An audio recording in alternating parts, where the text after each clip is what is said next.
Yes, guys, how you doing? Welcome back to the Spurs Talk Show. Big up to all of you that have just come across from the Spurs Talk Show to the Spurs Talk Show. We're doing a little a recall of loan. That's what we're doing to bring everyone back. We just beaten Manchester City 2. We haven't beaten them. We drew with Manchester City 2-2. Feels like it. Feels like a win. Feels like a win after an unbelievably disappointing and frustrating and somewhat despondent first half from the fans and the players and everything. It just felt like the whole team had given up. But we got back into the game, and the second half was one of the best second halves against, for sure, one of the best teams. First team, by the way, very few injuries for them to have to contend with. We should be proud of ourselves for that second half. And I think if any team was probably going to win it, I thought Tottenham looked like the more likely. Lots and lots to discuss. I'm here, of course, with my man Drewski and Drewzilla, and Hugo's joined us as the first guest as well. I'm sure there might be some other people that want to come in, but if not, it's just the three of us. But either way, guys, you know what to do. Smash the like button, like Polinia likes to smash a Manchester City player. Smash like, smash subscribe, smash bells, and comments should be dropped. And you know what, guys? We also sponsored, of course, by OK Jersey. OK Jersey doing their thing, giving out the best clobber in town. All your Jeremy Jacquets, new, old, retro, all that stuff. You can get it for 8% off using code Sean at checkout. Big up to them. You know where to go. Search OK Jersey. Find what you want. Go a size up. You know how it works. Big up to them. We are available on all of your podcast platforms as well. This will be up there straight after this particular show. Let's find out how the boys are doing. Hugo, how are you, my man? Yeah, not too shabby, Sean. How are you? I'll be honest, I'm a little bit worn out after that one. It was a enthralling second half. Yeah, I'm not going to lie, mate. I almost fell asleep in the first half. Yeah. It was, I don't know. I wish we were capable of putting together a performance of 90 minutes, mate. I don't understand why there's this tendency now where it's one half of turgid, horrendous, rank football. And then suddenly it's like someone's gone in, swapped out all the players, given them a whole bunch of different instructions, and, you know, just hit play for the second half. Yeah, I hear it's bizarre. It's absolutely bizarre. Do we have to? Do we have to give? Do we have to be frustrated with Frank for not knowing how to set up beforehand, or do you have to give him props for being able to call it at halftime and make necessary changes, or is it just a player attitude thing, or is it a case of them just trying to figure out the opponent? I mean, what you? It's happened too often, hasn't it? For it to just be, it seems to be the trend and not the not the isolation. Right. Which makes me wonder if he needs to dip his toe in the water to figure out whether he wants to jump in. It's almost like, I don't know. He's got an idea of how to set out. I mean, as I say, I don't know. I just feel like he's got to give. He definitely is. I mean, for me personally, I've not ever found him inspiring in any way, shape, or form. No. So the fact that we came out that second half. And I mean, I don't know. Does it have something to do with Romero going off? Did we play slightly differently after that? I mean, I don't know. It's just strange. Like you say, Hugo, it's not just something that's happened one or two times. It seems to be a bit of a trend. Yeah. Also, does anyone have any insight into, was that a tactical thing, an injury? Do we have any idea? Apparently, he was injured. People in the chat were saying he took a knock, but I'll be entirely honest. For the vast majority of that first half, he looked like he was disinterested. Sorry, Matt. Welcome to the show, mate. Go on. If you got better, Paul O'Keefe said he went off feeling sick because apparently there's been a bug in the camp. That's why Alderbear was on the bench today, because he wasn't quite. So, and apparently he was not very well going into the Frankfurt game. So he's been ill for about a week, but he battled through the Frankfurt game. And Paul O'Keefe put a tweet out that said, don't worry, everyone. Romero went off not feeling great. So it's either that or Argentina have got a knees up in the next couple of days. Yeah, one or the other. But Paul O'Keefe said it's not an injury. He sort of said I think there's been a bit of a bug that's hit the camp, to be honest. There's a few few of them have playing not started through today. it. My captain. Well, not really. He didn't really play through it, did he? 'Cause he was No, absolutely I'm shameless. I'm abject. absolutely I thought you shameless. saying. Sorry, mate. I'm on my third Magnum, mate. I'm not picking up on the cue. Shoot. You're just cutting it down at the knee. That sounds like sarcasm, or you're just being a fucking idiot, Drew. Butler coming out fiery. No, listen. I mean, I thought to be honest, I didn't think the first half.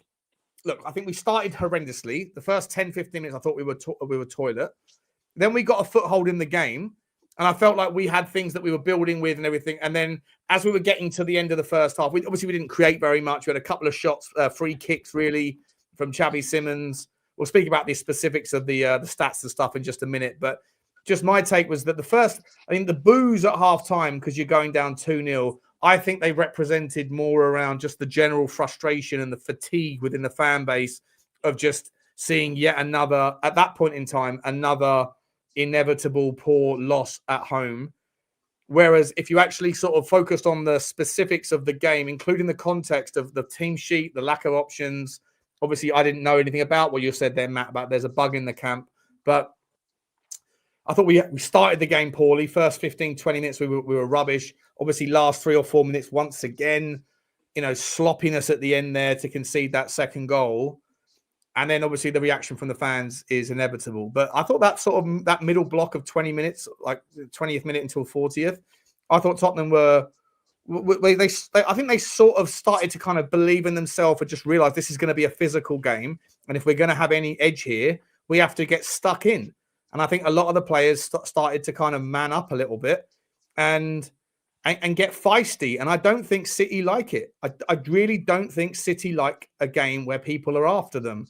And I think, full props. We'll talk about the second half in a minute. I just want to get all of your takes on the first half. Generally, I'll bring up the stats to support the narrative. But for me, I just thought the first half looked like, sorry, I'm rambling here. I showed the momentumometer showed that even though I thought we did better, we didn't really create anything. But at least it wasn't. We sort of stopped the leak a little bit in that period, and then sloppy last couple of minutes that gave us that second goal deficit. I'll let you go first. You go. The thing that really concerned me in the first half is just the amount of space that we afforded them. All of their momentum just came from balls that my mum could have played in half of them, to be honest. They were you saw Donnarumma just from dead ball, just able to lift his head up and just bing. I mean, it was so easy for them to get momentum because we didn't have any energy. Seemingly, we weren't closing down. It just looked like we just really weren't terribly keen on to turn up on the day, honestly. And that's why I think what the frustration was, just watching them. It was literally like, just wave after wave after wave, especially through Cherky mostly. Cherky was unbelievable in that first half, wasn't he? Unbelievable. Yeah. No, I mean, he obviously picked up, he was obviously carrying a bit of a knock from probably about halfway through the first half, I'd say. But even so, he was their engine, and I think probably as the knock got worse, so did their incision down our left hand side, their right. Yeah, I hear you. I 100% hear you. Matt, in terms of the first half, I mean, I've got the stats on the board here just again to look through it. Obviously, the main talking point is the second half for me. The first half, like I say, they pressed. We had a few minutes in the first bit, but not really. And then they get the first goal, and then after that, it looks like they controlled the game. I kind of felt like around the 20th minute mark that Tottenham started to fight back a little bit. Although having said that, the momentumometer shows that we didn't really create anything, and then they finished the half strongly to go 2-0 up. For me, I thought the positioning, the structure of the team was all at sea. Going to this back three model, it just didn't work for me in the first half. Dragusin was horrendous as a left-sided centre-back. Romero, obviously, you're feeling sick at halftime, fair enough, but he looked absolutely atrocious. I agree with Hugo entirely. Big up to you, Alex, by the way, as well. I see you in the bottom there, mate. Big up to you for coming on. I just thought the back line looked. I'll get rid of that thing. I looked like the back line just didn't work. A back three in this system didn't work. We were sacrificing the midfield, and thankfully at halftime we changed it. What was your thoughts on the first half, Matt? I don't think it was good at all. To be perfectly honest, I thought it was. I agree with Hugo. I think Manchester City were just allowed so much space, and I just couldn't believe how easy it was for them to pass the ball. And yeah, I do think Shirky had a good game, but I also think when you actually, like you say, Sean, get in their faces, he did not have a good second half, and obviously he carried a knock as well. I thought the midfield was poor. I mean, the atmosphere was. I mean, on the TV, it's definitely the worst I've ever heard it. I think it just looks so flat. It's almost like everyone just had sort of given up. I mean, the players just looked beat. They looked dead on their feet after about 10 minutes. I thought Bissouma had a poor game and showed his sort of laziness and level of ability in that midfield after I praised him the last 2 weeks. Terrible. He was back to normal Bissouma. We were lucky that. I mean, I think if that was an Arsenal or something in that first half, it could have been 4 or 5. To be honest, if they wanted that to happen, I think City will be kicking themselves. To be honest, after that first half, they should have put 4 or 5 against us. We showed absolutely nothing in that first half, and obviously the stats back it up. And I don't think we even had a shot on target in that first half. We did. I think we had the free kick from Xavi Simons at the end. Oh, yeah, under the wall, wasn't it? Yeah. It got a massive cheer, didn't it? That, I believe. Yeah. I think that was a sarcastic. I think it says it all when on the TV you can hear Manchester City fans out singing our whole stadium. I mean, I'll never hear them sing. I've been to their home ground during the home match when they're winning 3-0 and they don't even sing in the home end. So it's, I was worried. But I am very happy, overall with that. I think it basically feels almost like a win, really. Well, I'll come to the second half in a second. Yeah. Sorry, Matt, I'll come to the second half in a minute because it will No change. problem, I just want to get everyone's take on the first half quickly. Drew, I'll come to you in a minute, mate. We spent the first half talking about the first half. But Alex, mate, welcome back to the channel. And I know, obviously, I won't talk about it, but I know you've been in, you've had some stuff going on. So I hope you're okay, my man. All good, all good. Guten Abend, good evening, guys, from Vienna. Good evening, man. What are your thoughts on the first half? You miserable lot, seriously. Come on. They had 2 chances, converted them into goals, and both of them, in my opinion, were individual errors by Udogie. The first goal, if he's used to play 3 in the back, because back in Italy, he played 3 in the back. And that's when you have 3 in the back, you can attack the forward going into the yard, 16er, which is 16 yard, 18 yard. Fuck, I don't know yards. I'm a meter guy. You know what I mean? Into the box, into the box. So he didn't attack him. And the second goal, it was his misplaced pass. And to be honest, they had a few chances, but they were not really. I mean, they were dominating us. I get that, but they didn't create a lot of chances where I go like, oh my gosh. I agree. On the other hand, from our side, the output was non-existent. It was obvious to see. I think it was it Dragoshin's first start since more than a year? I think he was brought on, but he never started. So I think they said he played 7 minutes overall or something like that. In about a year and a half. In the end, it was, or maybe even more than a year. So, you know what though, Alex, mate, if his agent's out there demanding, I know, and he needs to be ready to play. Right? Yeah, well, but you get it that he might be rusty, And when I heard, second half is for later on, but I agree. For the first half, Xavi Simons was the only guy. I mean, he was everywhere. He was fucking everywhere. He was amazing. I'm really happy to see that, and I don't think we were lucky to be only 2-0 down, because as I said, I think in the end, clear-cut chances. I think they didn't have too many, but of course, you must be happy because our output was next to zero. And this, oh yeah, we had a shot on the goal, but this, that free kick was not really special. Yeah, my only positives from the first half, in my opinion, were Xavi Simons. I thought Conor Gallagher, his first good shift. Well, obviously, he was amazing in the second half, but first half he won those free kicks by being, proactive, counteractive, and just trying to nick balls, like sort of like the way that James Maddison used to do. I'm not saying that Conor Gallagher is anything like a James Maddison type of player, but it was those sorts of things that just buys you time. Got a couple of yellow cards out of them as well. It puts those sorts of doubts in the minds of the opposition. And look, I thought a 1-0 deficit was fair, by the way. For what I'm not saying that we deserved. I thought 1-0 was fair, but once again, Tottenham gets sloppy and sleepy in the final moments of the half. And I think that is something that's becoming a little bit of a concern for me. Drew, I'll come to you, mate. Drewski, you there? You're on mute.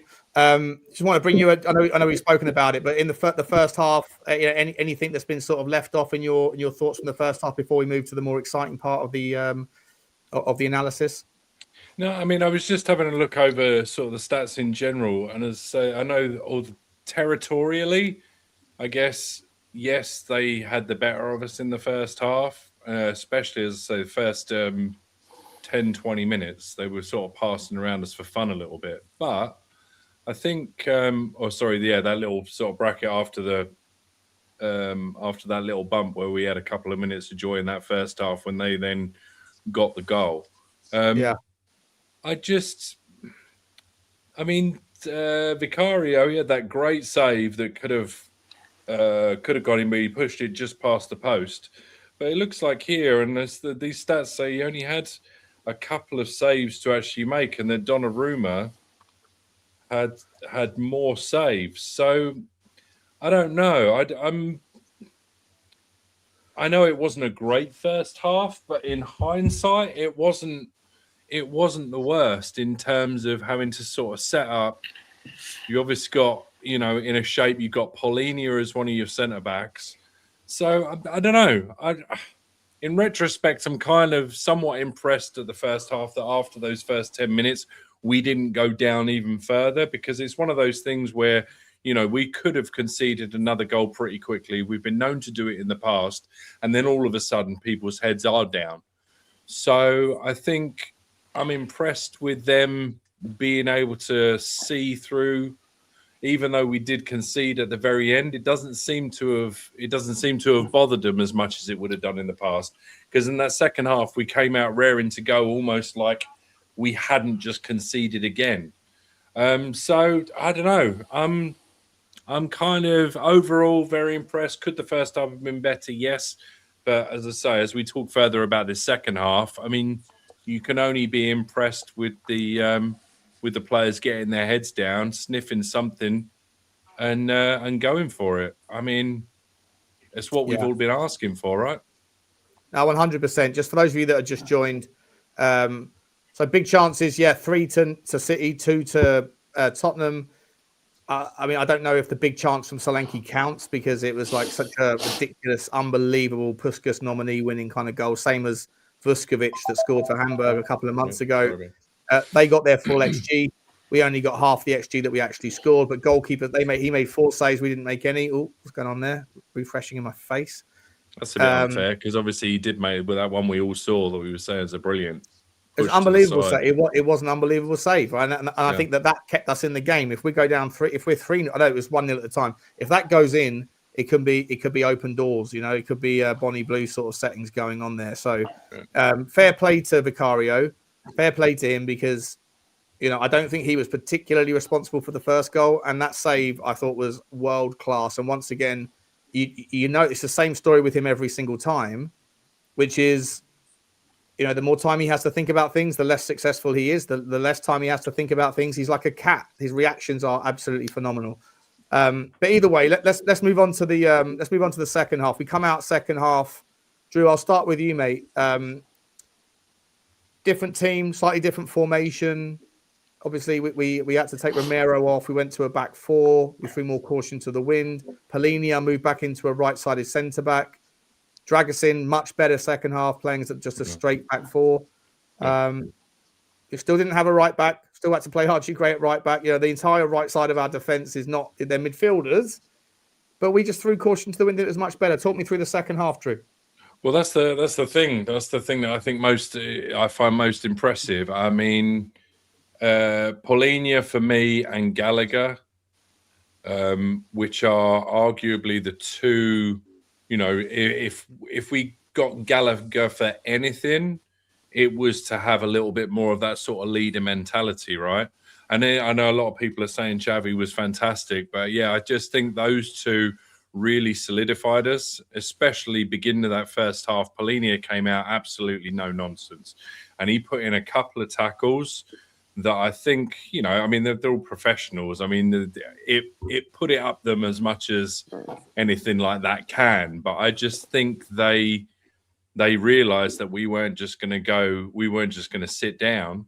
And, it's nice to turn around and say that we just had a little bit too much about us for them to be able to deal with in the second half.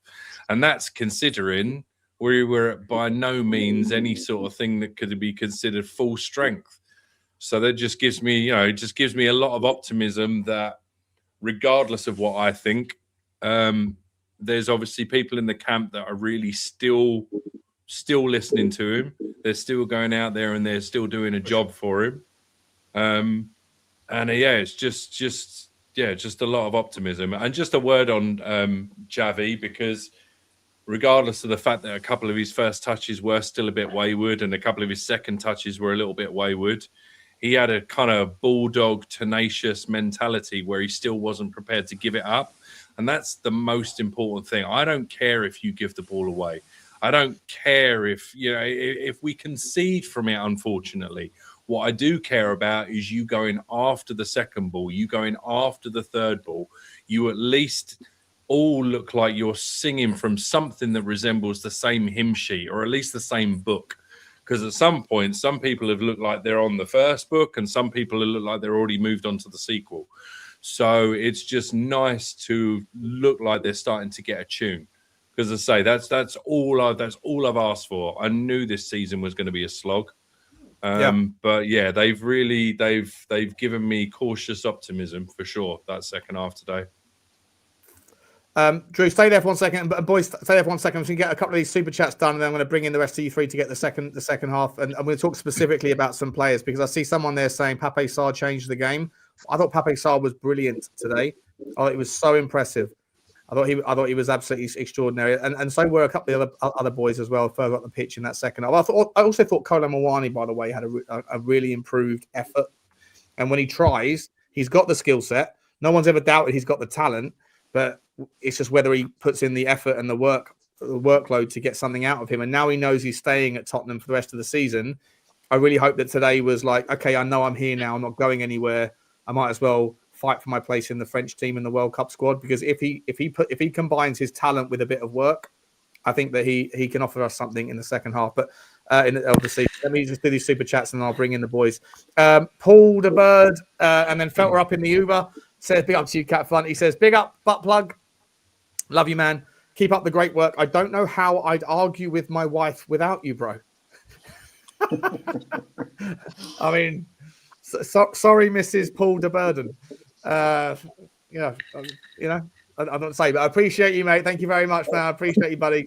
Big up to you. Voxaholic has said, Drew, can you do a John Motson commentary on Big Don's goal? That's one for you, John. Drew, when you get your Instagram going, you get some footage of some goals and then do some commentary impersonations. Commentaries of people. Yeah, that's a good one. I'll get on that one. Mate. Write that one down. Yeah. Big up to you, Boxy. Sure. Big up. Eamon O'Shea says, crap ref for both sides. I quite enjoyed the refereeing today. I thought it was like it offered a bit of spice myself. I thought the yellow cards early meant that there might be a red card, but I don't think it. Yeah, but he bottled it, mate. He bottled it on that Rodri, on the those two challenges from Rodri. Yeah, should have gone. He should have been off. The fact that that Nico Gonzalez got to come on was should have come on, but they should have been a man light. Yeah, good point. Fair point. Yeah. I think that was at the point I wasn't particularly paying attention to the game for about 5 minutes. So I didn't see I didn't know that certain players had come on the pitch. Someone was like, "Mate, it wasn't Odegaard, it wasn't Udogie, it was Byfield," and I was like, "When the fuck did he come on?" Yeah, had the Magnum goggles on. The Magnum goggles, exactly, mate. 100%. I tell you, I got dab goggles on for sure. I literally there was a window of about 12 to 16 minutes there that I do not remember. So I apologise if I say something stupid. No, you were sensational, mate. Roy says, "Big up to you, Roy." He says, "We already have more points in February than I thought we'd have by the end of the month." I called it 1 point. That's 1 point. Uno pointo. Big up to you, Roy. Listen, that's a big point for us. That is a big point, by the way, for more than just momentum. It's a big point. And big up to James as well. He's put in a super sticker, and of course you're the first super sticker, mate. So you get the choo-choo. Big up to you, mate. There's no Champions League this week, so they get a week to rest and recover and go over stuff in the next game. So that's nice. No Champions League till March, we've seen what happens when we have a whole week of Frank training. Nothing. Right. Fucking brilliant. Jasper's in the gaff. Big up to you, Jasper. How are you, my man? Good to see you, buddy. Oh, the little turd. He got on his own. He's gone and backdoored it. He's gone and done a Lubo. He's gone and done a Lubo. No, he's too young. He's too young for that. I will try. Yeah. God, yeah. Fucking hell. Oh, no, I'm swearing. No, it's all right. It's all right. He's used to it. There we go. We're not woke around here, are we, boys? No, nor's my son. I might live in the States, but my son's half English, so he's not full set though. There we go. Big up to you. Let me bring in. Let's bring in Alex. Alex, second half, mate. Things change. Romero goes on. I want to say something about Ramdal Colomwani. I mean, he was France's number 9 at the last World Cup, and I knew that he didn't lost all of his abilities, but we were aware that he didn't put in the effort. He was not running, and today I think, and that's what I wanted to point out. I think he really put in effort.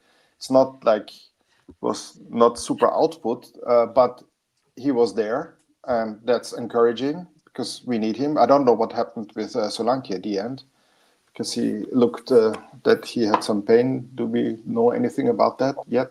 I think he's just fatigued, mate. I think he was absolutely shattered. It's only 6 months is due out now. He was walking fine at the end of the game and smiling as he tapped the fans. So I feel like if it was really bad, he would have just panicking, because I have to admit I don't even know what happened to Spence. So why was he not even on the bench? He's done his calf. His calf is out for 4 weeks. Shit. Great. Yeah. So I mean, I have to admit. I mean, I wrote it in the chat.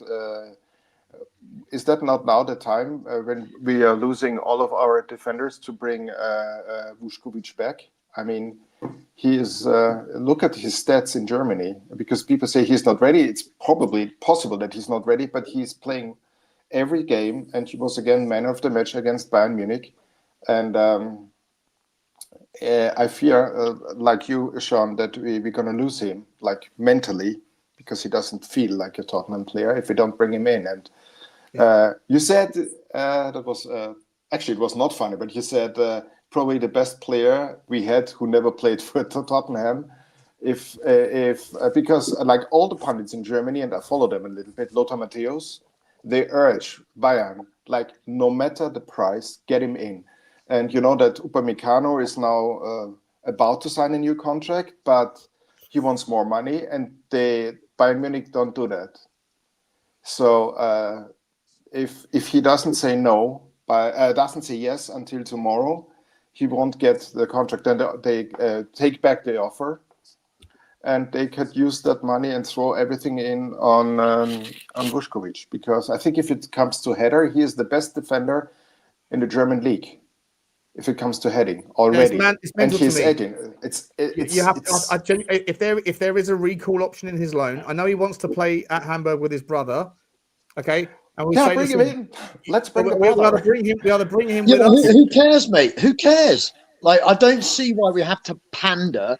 Like, ultimately, the kids rep, I imagine a combination of the two, decided to sign a professional contract with Tottenham Hotspur. Correct. Whether his brother plays at that club, another club in Germany, Austria, England, wherever. It's a moot point. He's a Spurs player. Like, rather than all of this pandering around where we never seem to be able to make any kind of firm decisions because, oh dear, I had to appoint 2 DOFs because I don't want little Johnny getting, his little feelings hurt, all of that kind of thing. No, you're a Spurs player. If there's an option to bring you back, you're coming back, mate. Sorry, no, you wanted to do whatever, but needs must. You're a Spurs player. You're going to come play for Spurs.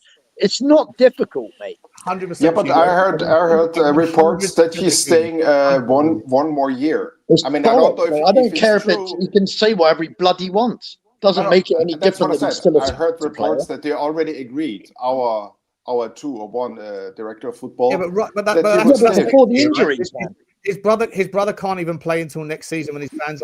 I agree with you, Hugo, on sentimentality. We're too sentimental. All that bollocks. I completely agree with you. What I would say is he can't even play. Even if you want to honor that nonsense, and you can't even do that until next summer. So you say to him, "You're coming home. You're coming back to us. You're going to play because right now we're playing Pelini right-sided centre back, and we're playing Archie Gray as a right back. Okay, we don't have any centre backs. We don't have any. Yeah. So you're coming home. If we can do it, he should be recalled right now, 1,000,000%. I don't know if it's a clause that's available, but if it's there, you bring him home, and then you think about whether you send him home back or send him back to Hamburg in the summer when we've got other options. That's fine. But right now, if you can cancel his loan, you cancel it tonight. No questions. German media reports say that the director of football of Hamburg made a statement saying that there is an agreement with Tottenham that he's going to stay for sure till the end of the season. I mean, that's what I read from the German media. This is where Daniel Levy was like, most people hate Daniel Levy, but Daniel Levy was brilliant at breaking gentlemen's agreements. Yeah, he was just right. All right. He was fantastic at breaking gentlemen's agreements when it suited him, So yeah. Let me just put it like this. So, do we know exactly how long Van de Ven's out for? Because it seemed like he would probably maybe available for the next match, and this was just a precaution that he wasn't in this one. That's either right. way. But let me just theorize this for you, right? If that's the case, the VDV, it's just a little knock and it's just a precaution, and he's going to be available next game. And Dragason's come through this unscathed. And Romero is just sick and it's not an injury. So he's back next game. Yeah. That's already so you do actually and this again, I'm just theorizing, but you got 3 there. Plus, do we actually know how long Danzo's going to be out for? Because it's 2 or 3 months. It's the toe. Actually, Austria is fearing that he's not even making the World Cup. They said they said in the thing. Frank said that he snapped a ligament. Okay. Like if you snap a ligament, that is not something that that's a season ender right there. 3 months. Surgery, the attachment. Like you have to be completely. The joint will be the toe because it's on the big toe. Will have to be completely immobilized so that the thing can actually take or whatever. I don't believe we will see him. By the end of the season, I think he's done, mate. So and that's not me just being sarcastic. That is no, I get it. No, I get it. That's a big toe to try and stabilize a big toe. You think how much you move your big toe. Oh, for sure. Yeah, so let's say he's off the table. Let's just say you do have a Romero, you do have Dragasin, you do have VDV, and Archie Gray can deputise. Is there genuinely a need? If that's the case, is there genuinely a need to? Archie Gray's not a centre back. Neither he's played more times as a centre back as he has a midfielder. Plus, Vuskovic can score. Vuskovic is also an attacking threat, as remember, where most of our goals are coming from our defenders. Right. Well, I'm just saying. On the one hand, you're saying, he doesn't feel like you don't think he's being treated particularly well, and he doesn't feel like a Tottenham player. And you got to be careful with him. And on the other hand, you're potentially saying that you've got to rock that boat and say we want you to come back, even when he doesn't really want to come back.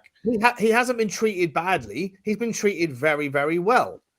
Right? We allowed him to go when he wanted to go. He wants to go to that club because his brother's there. It's his second home. Like we've bent over backwards for this kid. We bent over backwards for him. And I think, Hugo, you're fucking spot on, mate. Sorry. Like, we have to like worry about your willingness to, your desire to play with your brother, just so that and as a consequence, we've got to play Archie Gray at right wing back and Paulinho as a centre back. Pandering to sensibilities. It's absolute bollocks, mate. You're a professional sportsman. Honour your fucking contract. 100%. If you seriously, man, seriously, you can recall him. Like 0.001% of the world population or whatever goes on to play in the top-notch fucking football and be compensated accordingly. Like, you're owned by Spurs. We're paying, as far as I'm aware, probably the vast majority of your wages. Like, tough shit, mate. If we can call you back home because that we haven't signed on the dotted line where we're not allowed to. Tough shit. If we need you, you're coming home, mate. That's it. 100%. Cry me a river. Make him one of our own. That's what I say. That's what I want to say, because we don't know if he feels connected or not. It's just a theory. But I want to make sure that he feels a Tottenham player. And he signed the pre-contract because when he was 16, he was a kid back then from Croatia. He was playing down there. I mean, he must feel about as connected as frickin' Conor Gallagher does. But you put the Spurs shirt on, you play for Spurs, you're contracted to Spurs.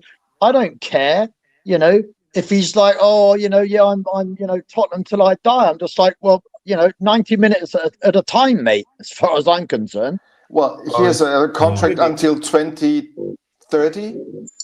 And there's rumors he's not willing to prolong because obviously they offered him a new contract. So what do we do then? No, you bring him home. You bring him home and you make him great. Let's see what Matt's got to say. Matt, what are you saying, mate? Maybe with this 150 million, the club can go and get someone tomorrow. Just maybe an option. Maybe go and get a centre back or a right back or a left back, whatever cover you need. Like Liverpool going after Gertrude, you go and get on the phone to his representatives and offer him more because of the situation we're in. Liverpool aren't mucking around. They've lost Frimpong for a couple of weeks or however long it is. And they're straight on the market and they're straight in there. That's not our area of need. We already have a player. Well, we've lost the right back, mate. So I'd say it is. We don't have Jed Spence for 4 weeks. Porro's out for another couple of weeks. Gertrude can play left back, centre back, and right back. Now that's a player who can play across multiple positions, who is an experienced pro, and he's not a kid. He's not 18. I prefer a and forward. Let me be honest, the Bundesliga is a shit league. We've beaten both the teams in the Champions League of that. Yeah, but they just play Bayern, mate. Bayern are the like standalone, Bayern lost to Augsburg the other day team, as well, aren't they? so. That played against Vuskovic and Co. And Vuskovic got man of the match. So I just think leave him there and actually go and get someone like a Gertrude who could play across multiple positions. He could cover Micky if he has got an injury. He could cover the right-hand side, stopping Archie Gray going to right wing-back.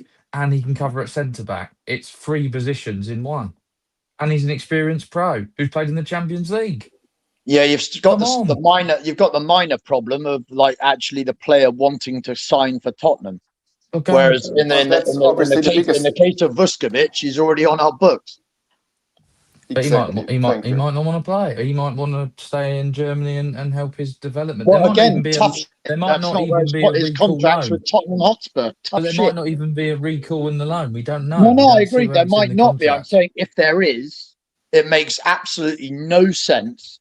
To be, if he's as good as he is and playing against Bayern, it would appear that he is. As good as he is, no sense to be splurging a bunch of as brilliant as he looks.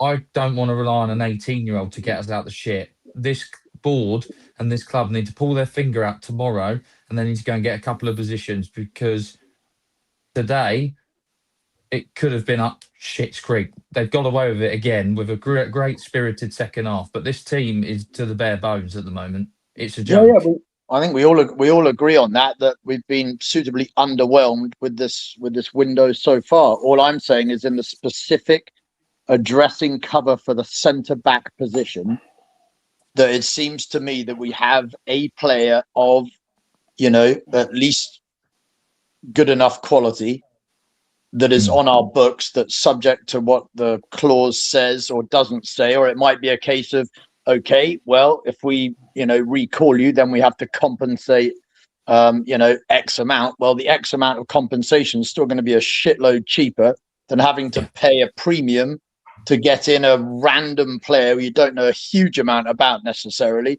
on the last day of the window. And you're having to pay a premium because we're Tottenham Hotspur. And, the desirability for, Randolph Punter to come play at Tottenham, let's be honest, ain't too high at the moment. But like Sean has always said, he said it's not our job to pick players and, for us to scout. I don't know what they've been doing for 4 months, to be perfectly honest. Maybe it should be. Maybe they should crowdsource it. It's not hard to scout a player like a Semenyo and a Savinho and go, oh, yeah, they're really good players and they'll fit our system. Like I could do that. I could probably be a scout if that's the case to be at Tottenham. I mean, go and find someone else. There must be other options. We need bodies and we just need some extra help. I mean, we don't have a fit back for a month. Isn't that the point? Basically.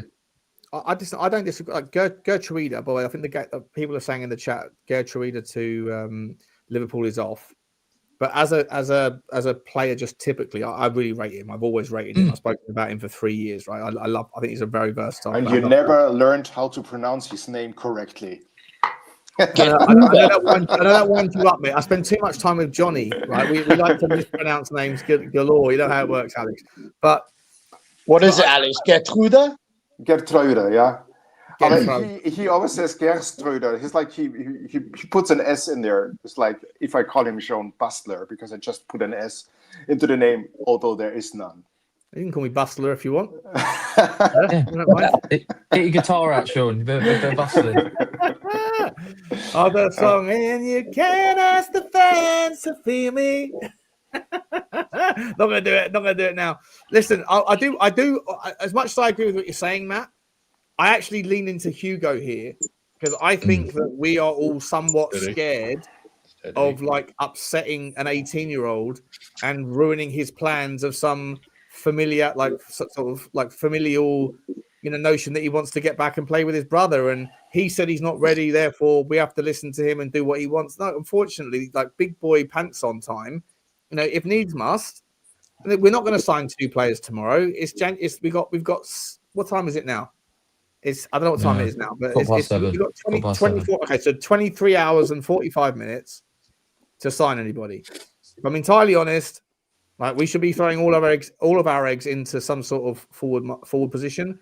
And if the problem at the back is a problem, there is a solution there. Again, we don't know whether there is a clause, but in a world where if there's no clause, fine. In a world where there is a clause, it's far simpler just to say, get your fucking bags packed. You're coming home. We'll figure out whether you go back to Hamburg in the summer when things are calmed down. But right now, we're playing 2 people out of position. We've got a right back who's not a right back, and we've got a centre back who's not a centre back. We need people in. And even if, and then Drew was making the argument, Dragason's fit, Van der Ven's fit, and Romero's fit, Danso isn't. So we have we want to play 3 at the back. We need someone on the bench that can play as a centre back. Sorry, Alex, carry on. Go on, mate. Yeah, and sometimes we play 3 at the back, so we need 4 to 5 fit centre backs. Yeah, but we also and we've got Champions League. For the Champions League, it's gonna be harsh because if now Danso really is out for the rest of the season, then but he's at the age where he won't count. He won't count, so you can bring Vuskovic back in and he can sit in the team. No, he has not been at the club for at least 2 years. He has to be registered. Under 21 players who have been at the club for a minimum of 2 years do not need to be registered and can be put on the B list. You're right, Alex. You're right. Well done. And the fact that we signed him when he was 16 doesn't count because he's official. He is not allowed to come to England when he is under 18, unfortunately. Okay, let's say Vuskovic does come back though. What we're going to do at right back, because it's going to have to be, it's still going to be Archie Gray. And then, unless you're just going to rush Porro back, and then he's going to crash down again. I don't see the problem with bringing him back. I think we're worried too much about upsetting him. The guy's fucking 18 years old. Champions League we only play in March. So I'm not even concerned about the Champions League. February for all of the players to come back, and we I'm hope not even that some worried of about them the will come Champions back. League, Alex, mate. Like the Champions League, let's be entirely honest, right? Even if we get a decent draw and we play well, let's be honest, we're going to get either Barcelona or Chelsea in the quarterfinals. We go We're not to beating Chelsea over. Budapest. Come on. We never beat Chelsea, and Barcelona are very good. Like right now, if you said to me, we'll get past Brugge or Madrid, let's go Madrid or whatever, Galatasaray or Juve, and you go, do you want Barcelona or do you want Chelsea in the quarterfinals? I'm genuinely picking Barcelona. And that's mad because Barcelona are a far better team, but the history is the history for a reason. For whatever reason, Chelsea are not that great, but they always beat us, always. So I'm picking Barcelona over Chelsea. In fact, let me know in the chat. There's 1,000 people here right now. Would you rather Barcelona or Chelsea in the quarterfinals? Let me know. Anyway, let's part the Vuskovic conversation whilst I'm hearing that story. I want to get back to the second half of the game. Outstanding players. Matt, I never got your take on this one, man. Second half was so much better. And some of the players today were just absolutely phenoms. Xavi Simons in that second half. Do you think he's finally figuring out the physicality that's required in the Premier League? And he's starting to step up and just go, you know what, fuck it. I'm going to throw my weight around and see what and come out with the ball more often than not. Yeah, I think 100%, man. I think in the last couple of weeks you've seen him definitely. He's pressing better. He's obviously when he loses the ball, like Drew said, he literally goes back for the ball, and he's quite key to our press. I definitely think it helps having Solanke up with him, who can hold the ball up and bring him into play. I mean, since Solanke's back, there's no coincidence we're starting to attack more and create more chances because you've got a striker who can hold the ball up and bring the other wingers into play. But I mean, yeah, Xavi is looking like he's the sort of player that they want to give the ball to, and he keeps wanting the ball, and he's drifting from the left into the middle. Sort of reminded me like when Eriksen would drift and then, make those runs and come inside. But you just need someone maybe like a Dele Alli would make those runs and put it in the back of the net. I honestly think if you can get some good players around Xavi Simons, like really good players, you'll see the best of him. I think with what he's working the moment, you're seeing this now. What could he do with some better quality around him as well? I mean, it would be, a proper left winger, and I like Udogie. So, I thought he was good. I thought Sarr was brilliant. His energy. I thought it was easily Gallagher's best game. I thought he ended the energy, the tenacity. Him and Paulinho worked really well. I mean, I just love the guys. He hits a tackle, always wins the ball. He had a hard job today, going one-on-one against Semenyo, and I think at first he sort of struggled. I thought the second half he backed off, but then he put his foot in and got a block on it or won goal kicks. Used his physicality more than trying to win the ball and then getting spun by pace. To be honest, it was a better team overall performance. They actually pressed Man City. They got in their faces. We were physical. I mean, I don't think Haaland really did much today, to be honest. I thought Dragusin helped sort of marked him out of the game that sort of second half. I thought Udogie was good again, strong in the challenges and the duels. I just thought it was a really good performance. And Solanke is anyone who says who doesn't think he's great, like they've have on sort of group chat, Sean. I've done it. I think you're seeing a confident Solanke now to score a scorpion kick, and then even his first goal. Yeah, I know it was lucky, but that little Cruyff turn before, where he put it through the back of his heel and then went round Gahey and then sort of kicked through him, but it was never a foul. He's just the classy striker that we've needed. Unfortunately, Richarlison will never do that, but Richarlison's better when he might have been good today in that chaotic end where you're putting balls in the box and the team's just flinging everything at it. But mate, I'm so glad for Solanke, mate, because I've stood by him. Everyone tells me he's dog shit. My man James Flower goes after him all the time. I hope he goes on a run. I hope that both of those goals today are credited to him. I don't know if the first one was. They have been. I think the Premier League said they've both been given to him. Yeah. So what's he got? 4 goals in 4 games now for Tottenham in all comps, yeah? Yeah, 2 in the Prem, 2 And in also the as well, Champions League. we're all in agreement that he meant to do that, right? Yeah. It's like he was 100% aiming he to meant do that. But Yeah, he also helps. because He also I've helps seen a our couple of pressing people game. in the chat. Yeah, I've seen a couple of people in the chat saying let's not kid ourselves that he meant to do that. But I think he actually did. Look at his hold-up play, Drew. When Vicario kicks it long and he's taking it down on the touch, and then he's turning and bringing others into play. You know, we kept turning the ball over and going down the wings. Xavi was getting more confident. Tel got more involved in the game. Odegaard on the right wing. Everyone was just more higher up the pitch, and they pressed really well. And I think he's key with how we press as a team, because I think he sets it. Do we know how long that Dom was carrying the injury? But I mean, obviously, then he, didn't get the operation in the summer. But in the second half of last season, do we know for how long he was carrying that same injury? I think we've been told, to be honest. It's sort of. Not sure. Because I just wonder, guys, sorry. Just want to go to this, shall we?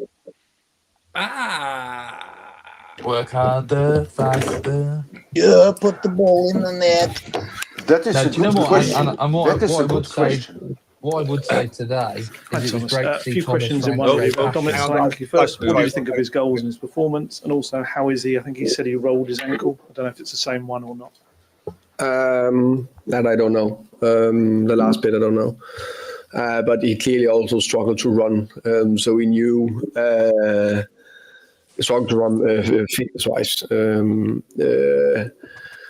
We knew before the game again it will be a big push to play 90. He's not there fitness-wise where he should be, because he's been out for so long, and we've been in a way a little bit forced to play him. And I think it's pretty evident that he's relatively important for us. 4 goals in 4 games, with him being on his 70-80% of fitness and top sharpness. But imagine City playing without Haaland for 6 months. So I think we've been quite hard hit with injuries. In general. But Dom was excellent. Ask about his 2 goals. First one maybe a bit controversial, and second one spectacular. Yeah, first one. I think there's clear contact from him on it. We want in general a higher threshold. I understand it's in the grey area. I think if the Liverpool goal, Ikitiki, were in my opinion still 2 clear hands in the back of Romero. So I think it's no grey areas. I'm very happy it finally dropped to us, which I think was more than fair. And the second one was something we, of course, trained yesterday. So it went well. Just very quickly, Christian Romero, why did he come off at halftime? Illness. So we are assessing him. Hopefully he's fine. Thank you. So it's just on Romero. Has he been ill just before this game, or did he struggle through the Frankfurt game as well? He struggled through the Frankfurt game as well, and pushed through that with a fantastic captain's performance, and struggled a little bit, but it shouldn't be. We hope it's nothing. Yeah. And the performance overall, what did you like most about the second half? I mean, it seemed like the team showed some balls. Really, is that what you liked? Yeah, agree. I think I was extremely happy that we finally got a point out of a big second half, and it felt like a big point, of course, because we're playing against the team, the best team in Premier League last 7 years, something like that, 8 years. They're playing to compete for the title, and I said it before, this team's ability to respond to setbacks. I think we are growing it bit by bit. And I think, and then now it's game 11 since Nottingham Forest, where I think we are showing more consistency. We are more competitive. It's just going in the right direction. Not all the results have gone with us. But for example, I think it's been some good top performances and mentality against Bournemouth, West Ham and Villa, but we just didn't get at least a point or something out of it. So now we get the point as well, on top of a good performance against Dortmund. more good than bad against Burnley. I know it looks bad because we only get a point, but the game we could and should easily have won with the chances we created, and a big performance against Frankfurt. So now we are building some of that, and we are, by the way, building it with, I don't know, players dropping left, right, and center to injury. So we're ending a game with out 3 normal centre backs, 2 normal full backs. We play Archie and Xiao in the back 4. Dragosin plays his first game in 12 months, and Juna is coming on as a right midfielder. In the end, I think that shows everything about the team and what they're building. The players are very proud of the players. Just finally on that, you've just underlined all the injury problems you've got. Obviously, tomorrow's the final day of the window. Do you expect to be active in that final day? We are active. No doubt about that. If something happened, then let's see. Some of them we also have. Hopefully, Kuti, I hope is minor nothing. Micky, we hope is back for Man United, and Jetty is hopefully not too long. Hi Thomas, such an impressive second half performance. I guess the question is, why can the team not do that from kickoff? I wish I could, do like that. Then it'll be easy. It's not. I think now I need to look it back, of course. I think we did still some okay things first half, and we just make 2 mistakes. And they, by the way, punished the first one so hard after 12 minutes, which just makes it more difficult to come into a football game. But what I liked of second half was we were even more aggressive in the high pressure. And finally, the 50-50s landed a little bit more for us. It feels like everything landed for them first half. Middle pressure good, so not too much through us. And then we played more behind them and hurt them more in that way. And then how united the fans and the players were second half, that's what we need to build. The fans helped us massively and pushed us towards a big point. And they were fantastic against Dortmund. So can we do that more and more consistent together? We can create some magic. I mean, the fans here like the team to play front foot. I guess maybe some of them might worry that we only see this version of Spurs when they're kind of chasing a game, when they're kind of desperate to get back in it. I think it's fair to say that we tried to be front-footed first half as well, but we just didn't land in all the high pressure situation. We didn't win them, and we are playing, by the way, against cities that's pretty good to keep the ball. I think we showed a lot of intention first half, just didn't land on it. Thank you. Xavi's been great in recent weeks, but was that his best performance for the team? I think Xavi was exceptional today. He's a very good footballer, but he is probably even bigger winner and fighter. So the way he fight with the team is exceptional, and how he is part of driving the team forward, I think is very impressive. Yeah, talking of Simmons, Wirtz also come from Germany and took a while. Do you think that it's, for players of that quality, it just still takes a lot of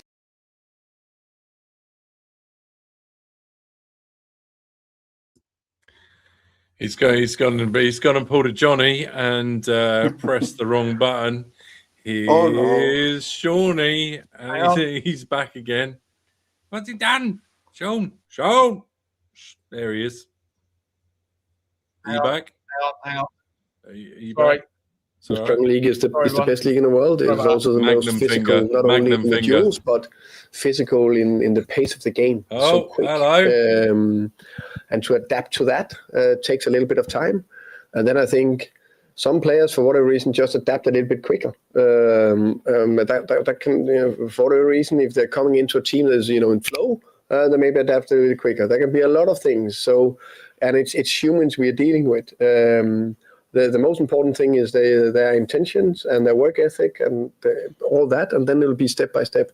And I think Xavi has taken some big steps, especially recent weeks. Thank you very much. Thank you, guys. Sorry about that last bit. Everybody. I don't know what happened. I must have pushed the wrong button. Let's get everyone off mute. Lubo, welcome to the stream as well. Sorry about that, guys. I listen, there wasn't too much. I think I was 20 seconds gone. Interesting. For me, the takeaway apart from the game analysis was when he was asked about whether we're trying to buy players. He said we're active in the market.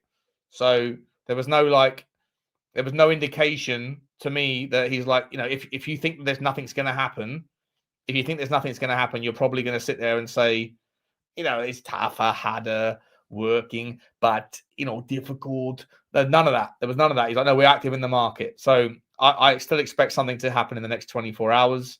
In terms of the game, I agree with basically everything he said. I think we have improved. We are improving. I think the Frank outs need to chill right now. I think we are getting better, working better, stronger. Drew, let me bring you in. Luba, I'll bring you in. I'll take everyone off mute, but I'll put you all on mute because there was horrible echoes for a little while there. How do I get you off mute, Drew? Oh, you've got yourself on mute, Drew. Take yourself on mute. Yeah. I was just being sure. There's horrible echoes everywhere. But Drewski, and big up to you, Luba. Drewski, listen, I'm not saying he's growing on me. I'm not going to go that far, but I think that the performance, given the context of how bad our injuries are and everything else, I think they are getting better to the point where he's earning himself more time. Is that fair or not? Yeah. I tell you what, it feels less today like, I guess the best way of putting it for me, if the Burnley point felt just like a stay of execution, this feels just so much more positive than that. Like I just feel like there's a lot more to grasp than it feels a lot less like we're just hanging on for another week. I think obviously the performance and the win midweek obviously helped as well. But I can't really disagree with what he's saying. I can't disagree with what you've said. Starting to see a few green shoots today, that second half, and that with a depleted squad as well. And I guess if it takes a depleted squad and a little bit of, I don't know, everybody against Spurs to get a little bit of a response out of some of these guys, and for something to finally sort of start clicking with some people, then if we've got to grin and bear it like that for a few games and just see these little green shoots continue to start growing, then I'm all for it. This is as positive as I've been coming out of a game for a minute in the league. And I think, I guess we can all agree that the European games, as much of a respite from the ordeal as they've been, I think we all know that we haven't really faced anyone of any real quality yet. Or the one team that we did, we showed them a little bit, and that was PSG, and they said no, and they gave us a little bit of a spanking. I think we ended up losing 5-2, 5-3. So let's not kid ourselves that the champion. I mean, it's been exciting, it's been fun, but we've not really come up against a big boy yet. So this is as positive as I've been in the league. And yeah, long may it continue. I just really hope we can maybe grab a couple people. I see the guy, Gertrude. I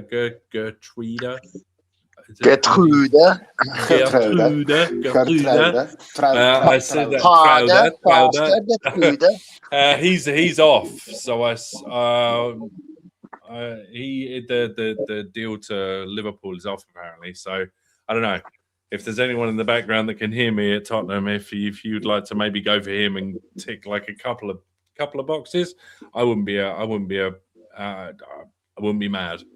But obviously, we need player up front. Right, like I said to you earlier, Sean. Unfortunately, we've got ourselves into a position with this squad that, with so many injuries and being so threadbare, and already bringing two players in that would arguably be swapped out for two players anyway, we are really just a bit constrained with who we can offer what. You can't go out and get two or three players and say, oh yeah, you can all be in the Champions League squad, because they couldn't be. So it's going to have to be, they're going to have to be a little bit calculated. And then that's not me trying to give them a pass. I mean, shame on them for getting it into this position. But, it is what it is now. We're at the last day, and we hope that they can pull their finger out and get something done. Lubo, let me bring you in, my man. Big up to you. How are you? Were you at the game? Let me take you off mute. You're on mute. Sorry, let me take you off mute. Sorry, boss. I was, Yeah. yes, I Yeah, was. that was a game. That was a game in two halves, wasn't it? I Were you at the game, bro? Yeah. We were shocking first half, weren't we? There was no effort. There was no pressing. There was no closing. It was just dreadful. They just Before that, did you go to the south stand? What was the Levy out? Was the Enoch out thing? Was it non-event again? No, I don't think there was anyone there. We walked out of the pub, walked out the 8 bar at a few minutes past 2, and there was no one there. It was like just fans going into the ground. Well, I think it was inside the south stand atrium, like the bar area outside the open. No, I didn't go into there. I sort of walked in at, I don't know, what was it, 3? Watched the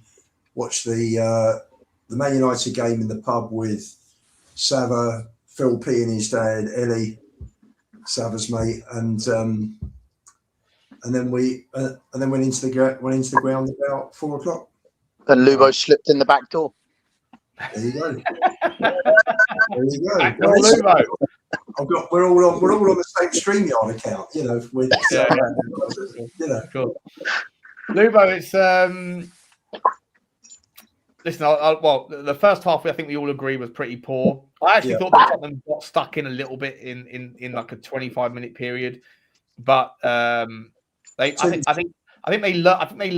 they spent the first half figuring out that the way to beat City is to get into them, you know. But unfortunately, they dropped their guard for the end of the second half, and then we go down 2-0 when we should. If we were down 1-0 at half time, I think was probably the fair result. I know Vicario puts in a worldie, but we go down 2-0, and then we come back and we fight. And I think that the lesson we learn in that first half of football is the lesson that I think a lot of teams have already learned a long time ago, which is that Manchester City are a fantastic footballing team, and if you let them play football, then you're going to struggle. But when you get into them and you go and physically fight for everything, every duel, every scrape, every scrap, then they don't like it. They don't like it. Pep Guardiola has never figured out the physical supremacy battle because they don't have those sorts of players. And I think that's how we got back into the game. What was your thoughts of the second half, Luba? I thought it was, listen, we went sort of from first gear up to fourth gear, didn't we? I thought it was excellent. I thought, they closed down. They were getting first to each, they're winning the 50-50s, which was key. But Gallagher was excellent second half. Paulinho, his tackling and his covering. He was faced up. He was stood up by Semenya. Didn't get past him, did he? Semenya, and ended up shoving him over to the other side. Paulinho today. I fell in love with him. I would do unspeakable things if he wanted me to. I think the guy is an absolute beast of a champion. I love his mindset. Asked to play right side, centre back, no problem. Asked to play right back, no problem. Yeah. Let me smash someone, bro. Smash likes, smash subscribe. Mentality monster, Sean. Mentality monster. Haaland. I'm going to smash them all. So smash it like he does. That's what I'm going to be saying from now on. No longer smash likes, smash Paulinho. That's what we do. That's what we do. No, listen, you might smash Paulinho. I couldn't possibly. Second half, they all played well. And what pleased me particularly, Dragusin had a shocker of the first half. Yeah. In the first couple of minutes, the ball was played into Haaland and he just walked away from Dragusin. Dragusin looked so slow, so rusty. Then he was nowhere near. He stood off Cherky for the goal. Then he hits that stupid ball in that finished up in the back of our net for the second goal. And you're thinking, Jesus, this guy is having a bit of a nightmare here. But second half, he came out and he just put it all behind him. And he had a much, much better second half, which was really good. Playing in a back four, though, which is interesting, though, right? Yeah. We went to back four second half. You bring on Pape Sarr. A word for Pape Sarr, Lubo. Fantastic. Played very well. Played very well. He's, played well. I think they all did second half, didn't they? You know what I liked today more than anything? It was more... I saw energy and a passion in Frank on that touchline. He was screaming, he was shouting, he was celebrating the goals like they meant the world to him. Like and I want to fight for him with that. Like when I see that on the they mean 7 million worlds to him. I'll tell you that. 7 million worlds a year needed to to him. see that passion from him on the sideline. First half, hands in his pockets, chewing his gum. I mean, second half, it's like a man possessed on the touchline. He's barking orders at players. You know, I like to see that. And obviously, whatever he said in that, I think he gave him a grilling at that half time because they came out a completely different team. Yeah, I mean, it's funny. Everyone around was talking and saying, "Do you think Romero's had a big ruck with Frank at half time, and that's why he's dropped him?" But evidently, he wasn't feeling well, and yeah, maybe he's not feeling well because he's got a headache from being barked at. Because he was appalling in the first half, Lubo. Absolutely atrocious. It was atrocious. Yeah.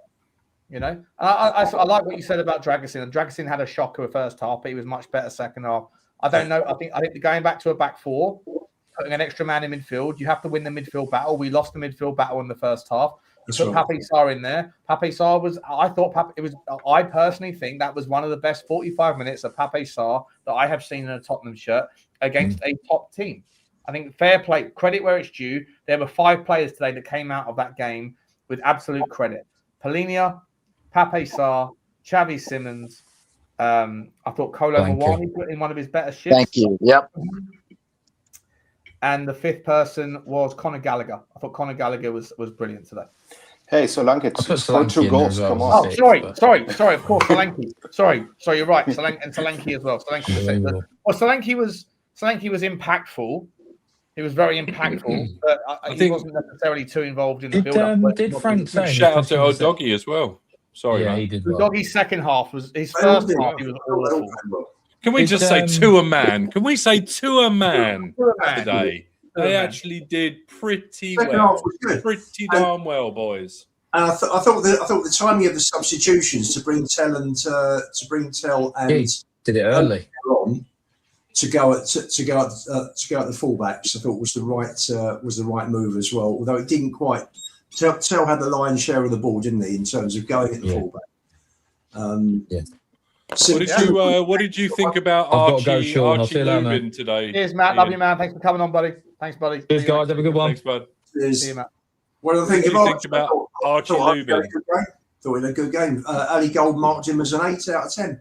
Game an 8. Thought we had a good game. Yeah, I don't care what Ali Gold. No, just saying an independent. What do you give him? What did I give? I give him a 7. I give him a 7. I thought we had a good game.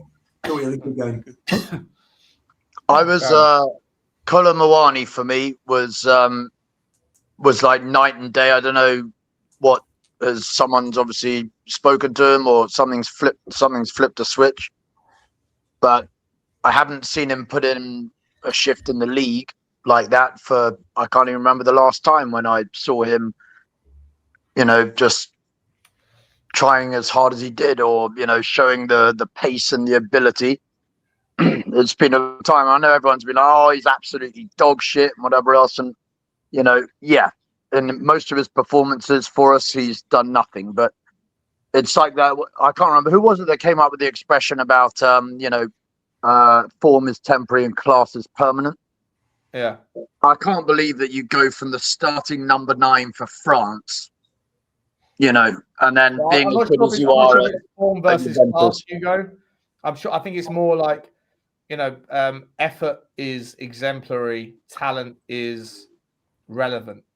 You know, you've got the talent, but if you're not going to put in the effort, and talent is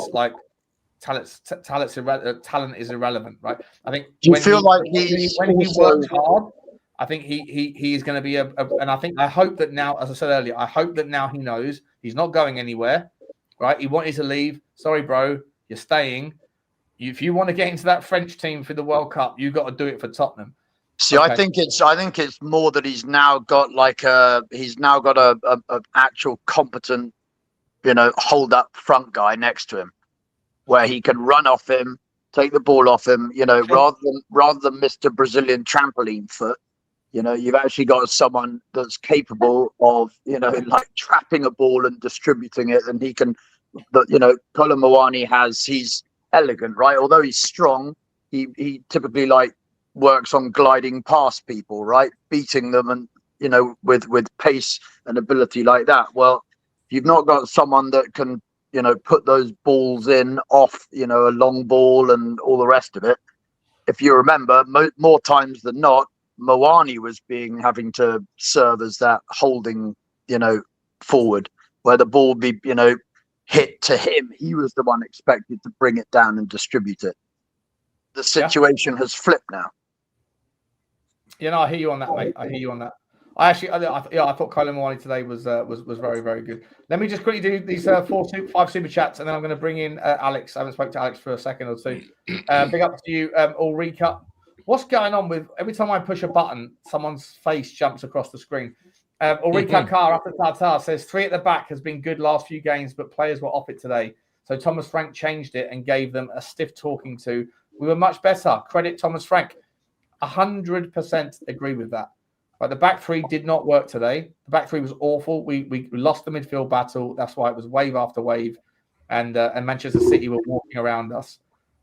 We changed it and we brought on Pape Sarr. It might have been a forced change, but I completely agree with you. Sarr was a game changer for Tottenham, going to a back four, and that's good, right? It's good to be able to have options in your pocket.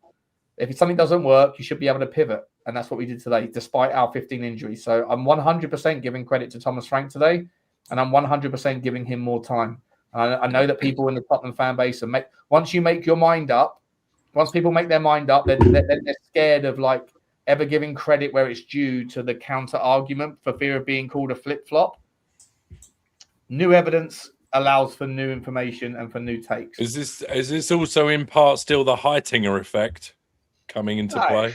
Yeah, sure, for sure. I was just doing my thing, Or Sean Connery again, whatever we want to do. Big up to Cowboy Spurs says, if Vusko has said no, then have a go. Think first.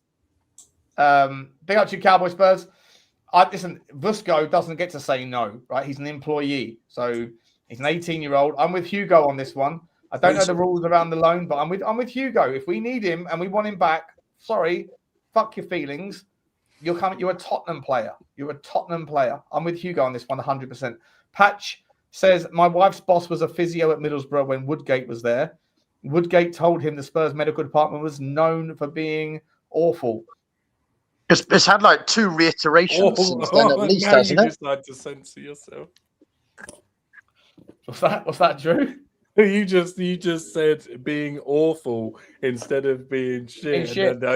Just now you decide to censor yourself. I just felt. Exactly. You never know who's coming after me, mate. SH1T. SH1T. Big up to you, Patch. Listen, if your wife's boss was a physio at Middlesbrough, listen, I don't know, mate. Who knows? But listen, like I say, the guy Gary that came on my channel, he said that the medical team at Tottenham has there's no shortage of talent in the personnel, and there's no shortage of technological support. We have the best machines, the best devices, and the best people. And a lot of people that have left us have gone on to bigger and better things. So they just don't know how to use it. Well, I don't know. I've got no idea. So I've got no idea. But he's basically saying it's not people, and it's not tech. Something else. Well, I said a thing on the chat. Are you guys familiar with? Obviously, there's over here in the States. There's a Super Bowl next weekend, right? Next Sunday, and it's at San Francisco.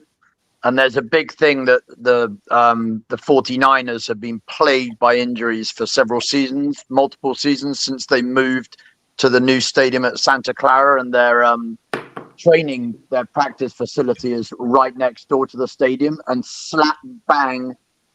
Adjacent to the practice ground is an electric substation, right? And all the thing with the 5G. This is a rabbit hole ramblings conversation. But that said, both Super Bowl teams have refused to practice there because there's been a couple of players from the 49ers, there's been dead trees that are right next to the electric station and so on. And I just wonder if, with Spurs, the amount of injuries that we're getting, I don't know what the geography is around the training ground that we have or whatever, if there's any massive amounts of power lines or God knows what might be going on. My health has been absolutely awful for a while. I live my house. Chemtrails, my friends. It's There's a power station, a substation about 150 meters as the bird flies. Yeah. In that direction.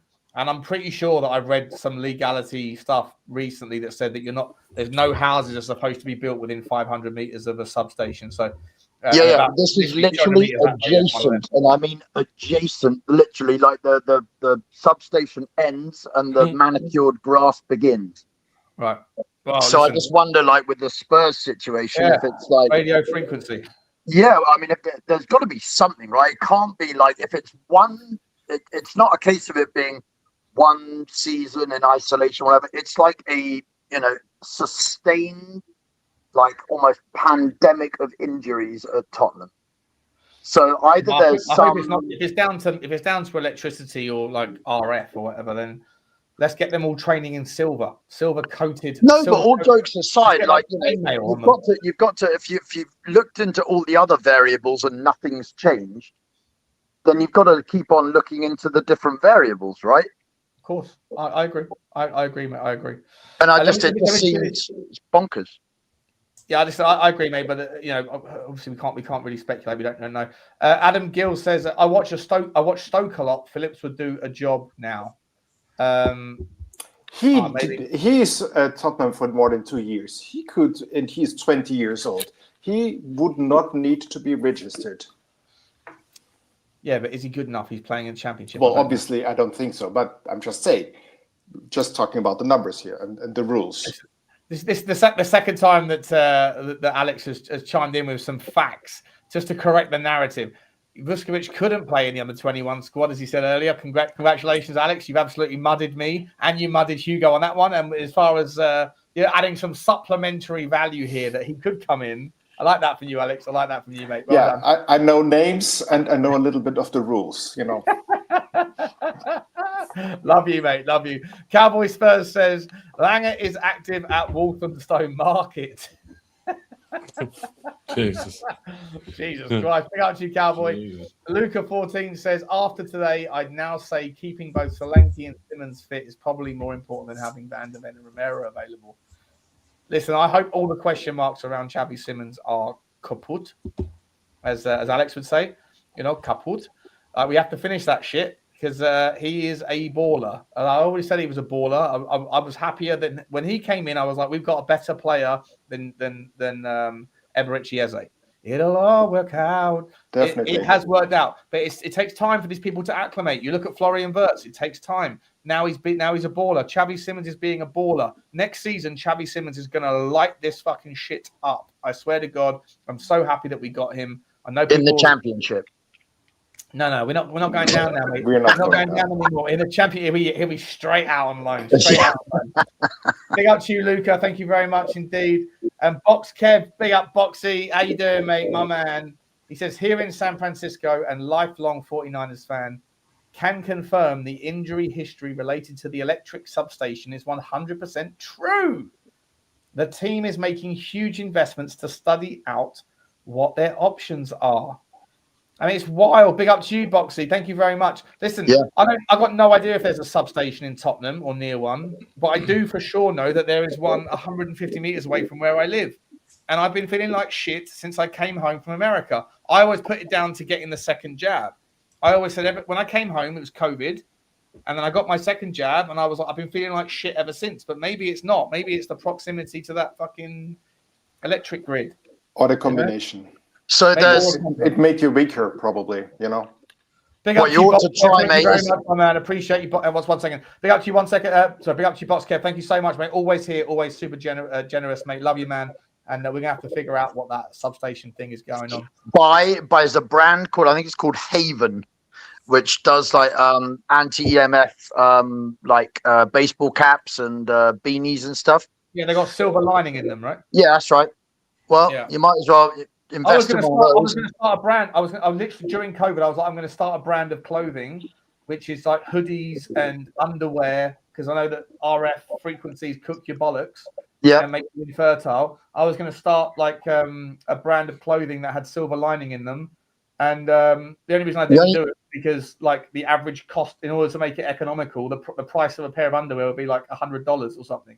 But You only have to worry about the fertility if you're getting laid, though. So I have to. No, there you go. Here you go. And the people that I lay are not people that I want to have a baby with. So it's not.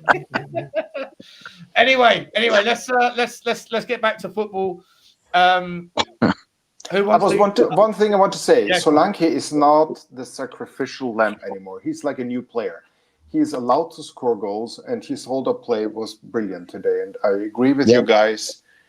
When he's in front and the two wingers or inside forwards or 10s, whatever the system might be, they will profit a lot of this, especially Simmons when he's able to shoot. And today a couple of times he was like nearly about to shoot, but they were really quick. He wasn't able to, but I think this is gonna be great.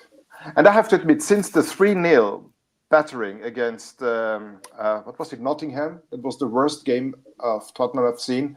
Since that game, it slowly but steadily it got better. The results were not, and a lot of fans were angry. And I mean, of course, in the end, it's a result-based business. But I could see that that it looked better, that we had more chances. It was not that boring anymore. This sidewards, backwards. I don't think we don't play in sidewards, backwards that much anymore. And I'm losing you. Oh, where are you guys? I don't see the chat here. At one point today, Vicario was the goalkeeper and he was playing backwards. Like at one point today, Vicario took the ball and he turned around and played it to Romero, who was behind him. If the goalkeeper is playing the ball backwards in the first half, that is a problem. Let's be honest. Yeah, I get. I'm not saying it was perfect. I'm just saying slowly but steadily, it's getting better and better and better. Better, stronger, faster, cooler. Exactly. So, and you cannot sack him now because now the results are also coming slowly but steadily. He is 4th in the Champions League, and yes, I agree. We probably didn't play Bayern Munich. We played Frankfurt, but still, it's Champions League, and Man City lost to fucking Bodo Glimt. Yeah, so true. It's Champions League. Come on, guys. Benfica won against Real Madrid, so it's still Champions League. Yeah. So Champions League, not, we can't attract anybody. That's the next. I mean, I think there will be later on. We talk about possible incomings. I don't know if there are any news, or rumors, or is there absolute silence? Because I think we need someone up front more than in the back. But that's, I agree. I don't know. A winger, right? We need a winger. Yeah, a real right winger. Although I have to admit, Odegaard has now his third or fourth assist in the last couple of games. So it's like, what more? Odegaard's not a problem. Odegaard's going to be a starting winger for Tottenham in the next year. Yeah. He's going to be a top player. He should come from the left side. Well, Odegaard can play either side. Listen, I personally think that Tottenham needs someone better than they have as an option, whether that's at Cluj tomorrow, whatever we have Kudus. Whatever it's the thing is, you seem to forget. There and tell me that Odegaard is not good enough. You're not moving your needle in real time. Odegaard is a top draw player. Sorry, we have Kudus, and I know that people don't like to hear it because he doesn't count because he's injured, and Maddison doesn't count because he's injured. And Kulusevski doesn't count because he's injured. But if you have a business, like anyone gets sick, you don't take a new employee every time someone gets sick. The others have to cover. Yeah. Hang on a second. We need one, Alex. Hang on a second. That's not entirely accurate, though, is it? Because at the end of the day, we've got to improve our squad. Period. Right. So when those players do come back, even if they're slightly better than, the ones that are coming in, what we've got to make, contingency for is the fact that we need to be improving our squad across the board, period. Look at Arsenal, like injury or whatever, you take one off, or Man City for that matter, you take 100 million, quid player off, you put another one on. That's the point. So but those players don't want to come to Tottenham. Well, Yeah, that's what I'm trying to say. Is like That's even why though it's we've got important Champions for League us to get football- young players and develop them, because the ready-made players like a Semenyo, I think the official notion was he politely declined. I mean, I'm happy that he was polite when he declined, but he declined, and he doesn't want to come. And Yeah, I'm I'm just sorry, saying. if I they think talk now we of can Strand still. Larsen and those guys, I'm sorry. No, then I stick with the players I have. Yeah, I agree. I think there's a happy medium, though. I think we can improve upon the likes of a Tel while not being able to hit the high notes of a Semenyo, and still improve our squad because we've upgraded on Tel. For argument's sake, not to pick Tel out as being the sacrificial lamb, but just as a guidance. Yeah, sure. Just out of curiosity, and just to play a little bit devil's advocate, who is that player? What does that player look like? Because I'm sure I would kill for Akalush. Yeah. I mean, and there may be still a chance that he might be. Yandi on Monday. This is Akalush is young. He's tall. He's athletic. I think he could. I think he could be good for us. Lubo, who do you fancy, mate? To buy, who would I bring in? Akliush. For me, Lookman's looks like he's on his way to Madrid, doesn't it? That's done. Yeah, that's done. Game over. So, but Thomas Frank said in Thomas Frank's little post-match thing there, he was asked whether they're in the market, and he didn't make excuses about how difficult it is. His answer to me inferred that he's confident that someone's coming in tomorrow. Yeah, a Lange signing, a guy that we have to Google again. I don't know. I'm sorry, guys. I'm about to leave. One last thing, Sean, you are a good fan. I just wanted to say that because last time we spoke, I said to you that you're not a good fan, but you are. You are a good Tottenham fan. Even though he supports Levy. Our chairman. Okay, guys. Our chairman. There you go. Cheers, Alex. See you, mate. See you, buddy. Take care, mate. Take care. Lubo, so your desperate attempt to see an ENIC out protest didn't happen tonight. I've got we'll round off just quickly. Change for Tottenham, boys. Is it on its knees? Well, listen, I've got to hand it to Sava. He didn't wait for 75. He left on 45. So I bet he's regretting that, though. I bet he's regretting that. He missed the best half of football he would have ever seen at Tottenham. Either that or that was the reason for the second half. Yeah, maybe. I don't know. Listen, change for Tottenham. I haven't heard from anybody that was in the South Stand. Obviously, there was no protest outside. They moved it indoors. Listen, people always think whenever I challenge narratives that suddenly I'm back on the Levy out, ENIC out. Oh, sorry, back on the not ENIC out thing. I don't care either way how people perceive me, but I'm not going to stop questioning the narrative. I have to beg. It begs the question. ENIC out was ENIC out. Change for Tottenham came along and presented as it can mean anything to anyone, as an attempt for me to put lipstick on a pig, to bring everybody in that can just feel a little bit indifferent, even though all of the people at the top of the organization were openly ENIC out and Levy out. The message from them this week on Twitter was, we're singing ENIC out chants, we're doing this, we're doing that. So, the guise has come off, the vase has come off, right? The charade is over.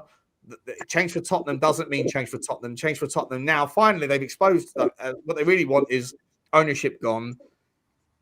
If there was no numbers there again today, then to me, I think that they have to, I think they genuinely have to recognize that they need to change their, be a little bit more tactile with when they choose to do it, not just every chance they get, but otherwise, because there's a dilutive effect, Lubo.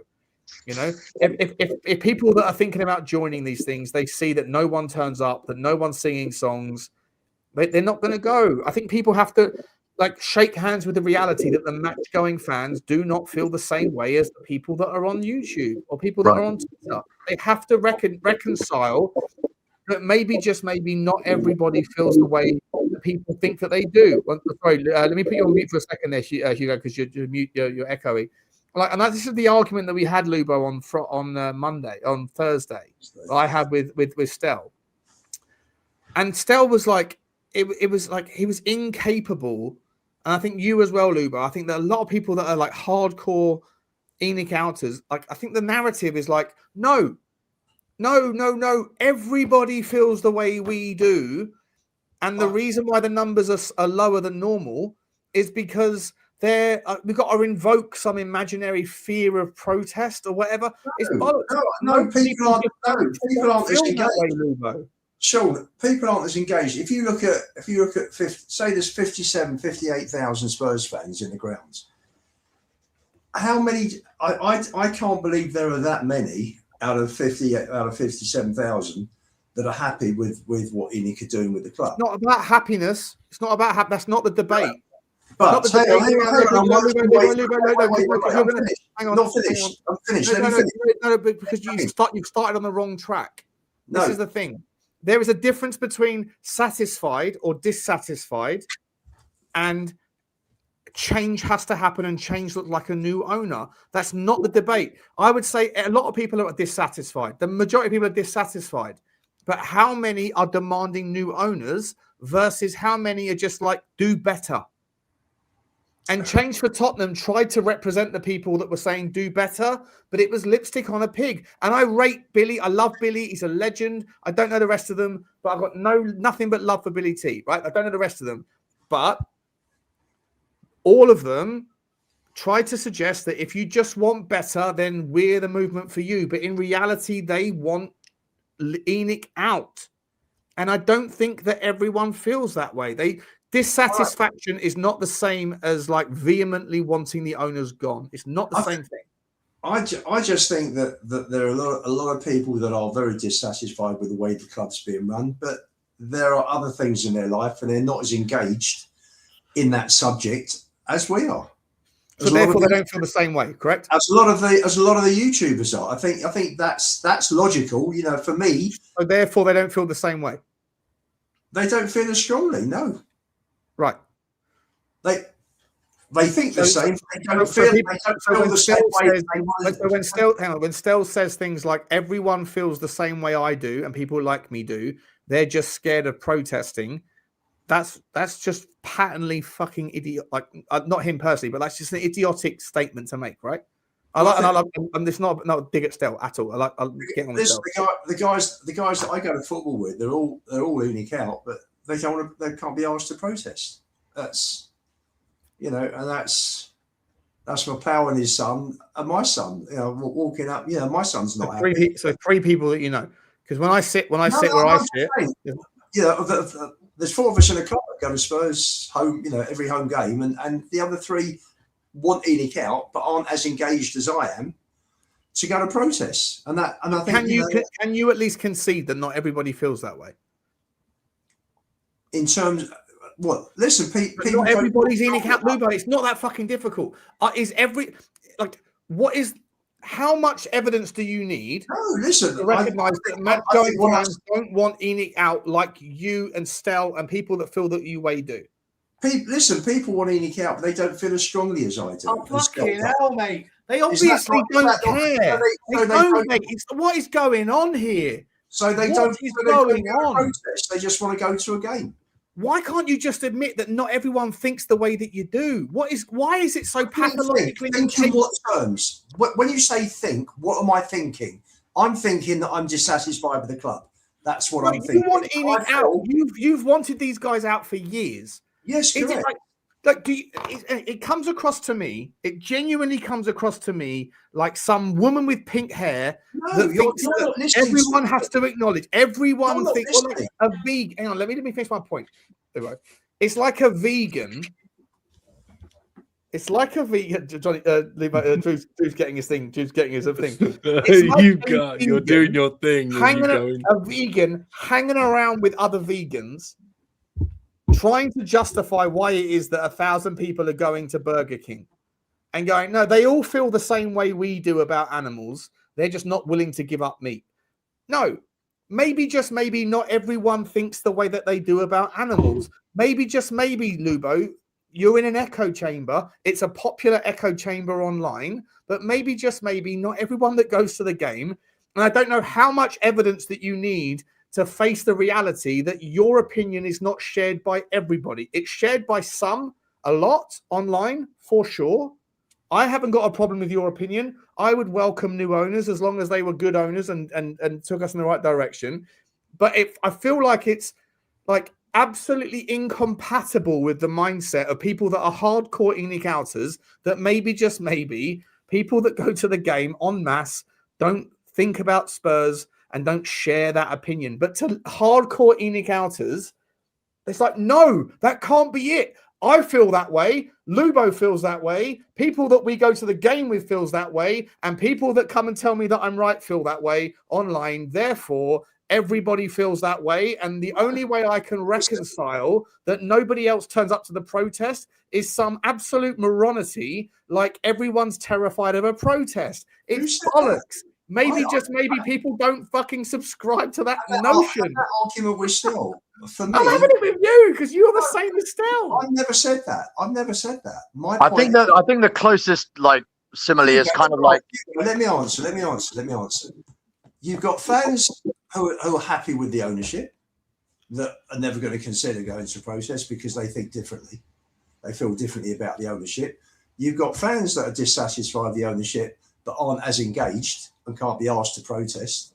And you got people like me that feel that bit stronger that do go to protest. It's as simple as that. You just break it down into that. It's as simple as that. It's not complicated. That's it. And not enough people care that much to actually go to a protest. You know, you go into a game, if you can't be bothered. All those people that don't care enough, are you saying that they're all ENIC out? That's what it sounds like. It sounds like it's 3 degrees of ENIC out, and there's nobody that could possibly be like ENIC in or like ENIC change or. Drew, you've got people that probably are happy with them and actually don't even give it a thought because they just want to go to football on a Saturday afternoon and watch the team. Correct. And that's it. And then you've got people that are dissatisfied and don't feel strongly enough about their dissatisfaction because their dissatisfaction is at a lower level than my dissatisfaction. Correct. And they can't be asked to go. And then you've got people like. If you had a bullseye percentage, so you've basically got like the Tottenham ultras. It's basically like the Tottenham ultras. In summary, one second. Sorry. Let me. In summary, Lubo, we are on the same page. That there's degrees of satisfaction and dissatisfaction. Correct. Okay. Because the way that Stel was presenting it was everybody feels the way that I do and people like me do, and the only reason that they're not protesting is because they're afraid of being seen with protesters. And I'm like, what are we doing here? Well, I've never subscribed to that way of thinking.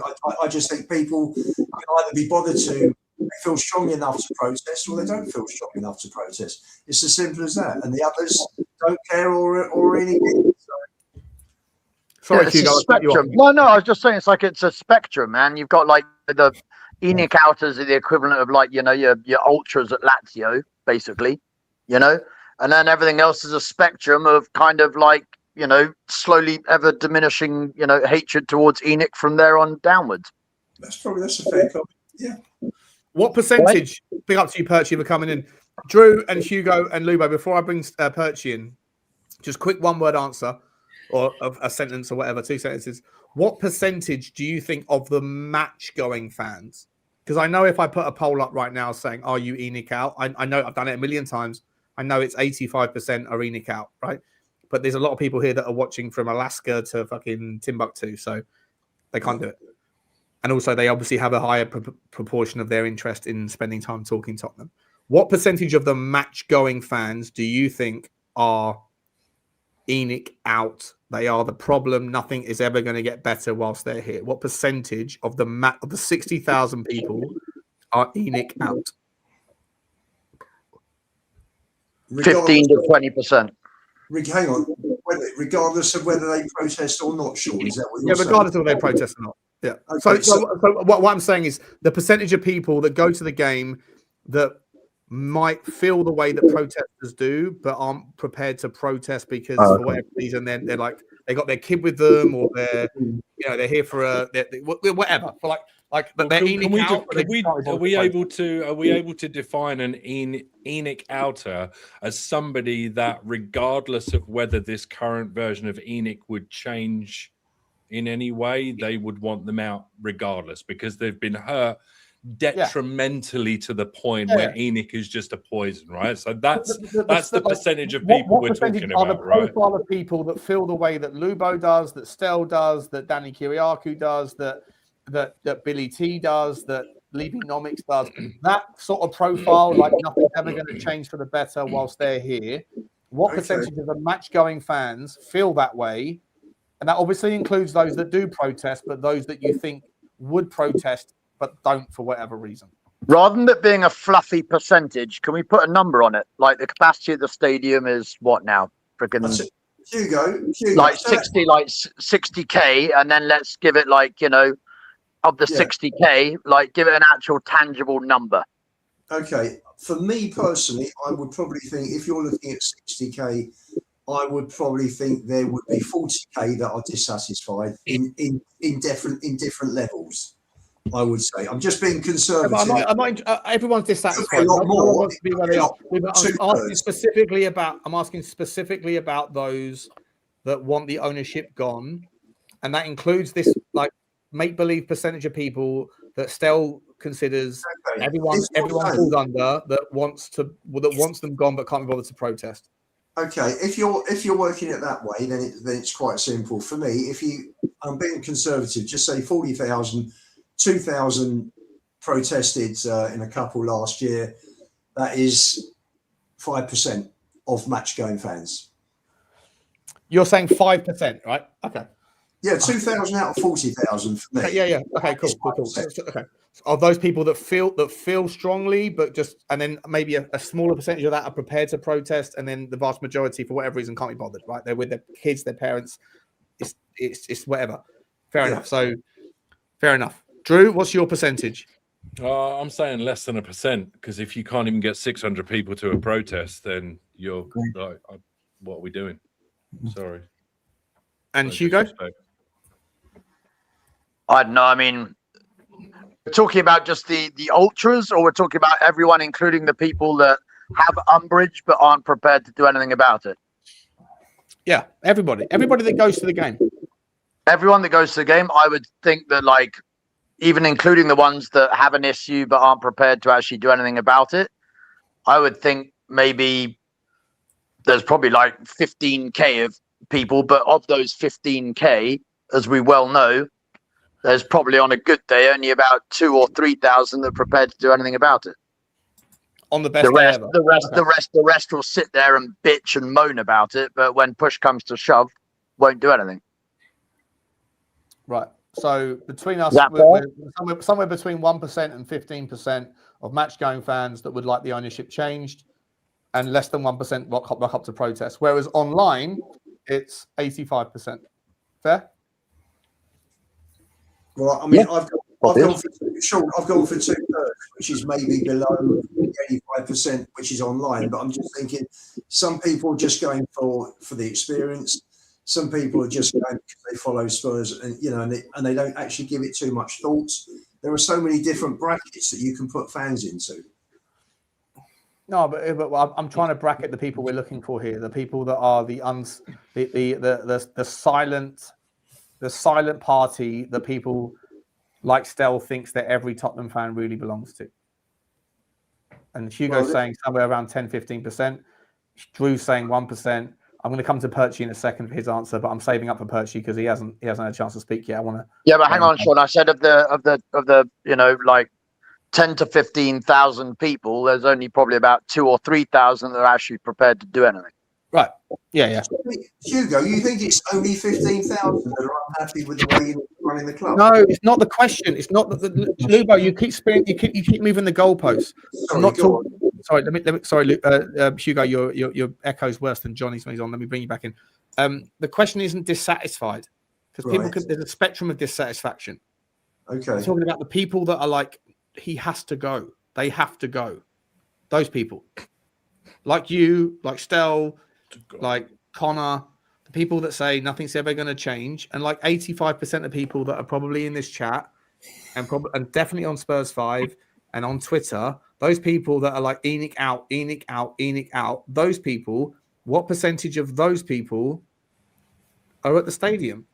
Well, the proof of the pudding's in the eating, in the numbers that protest, isn't it? That's an easy one to work out, isn't it? Because you've got X amount. Say you got 57,000 fans.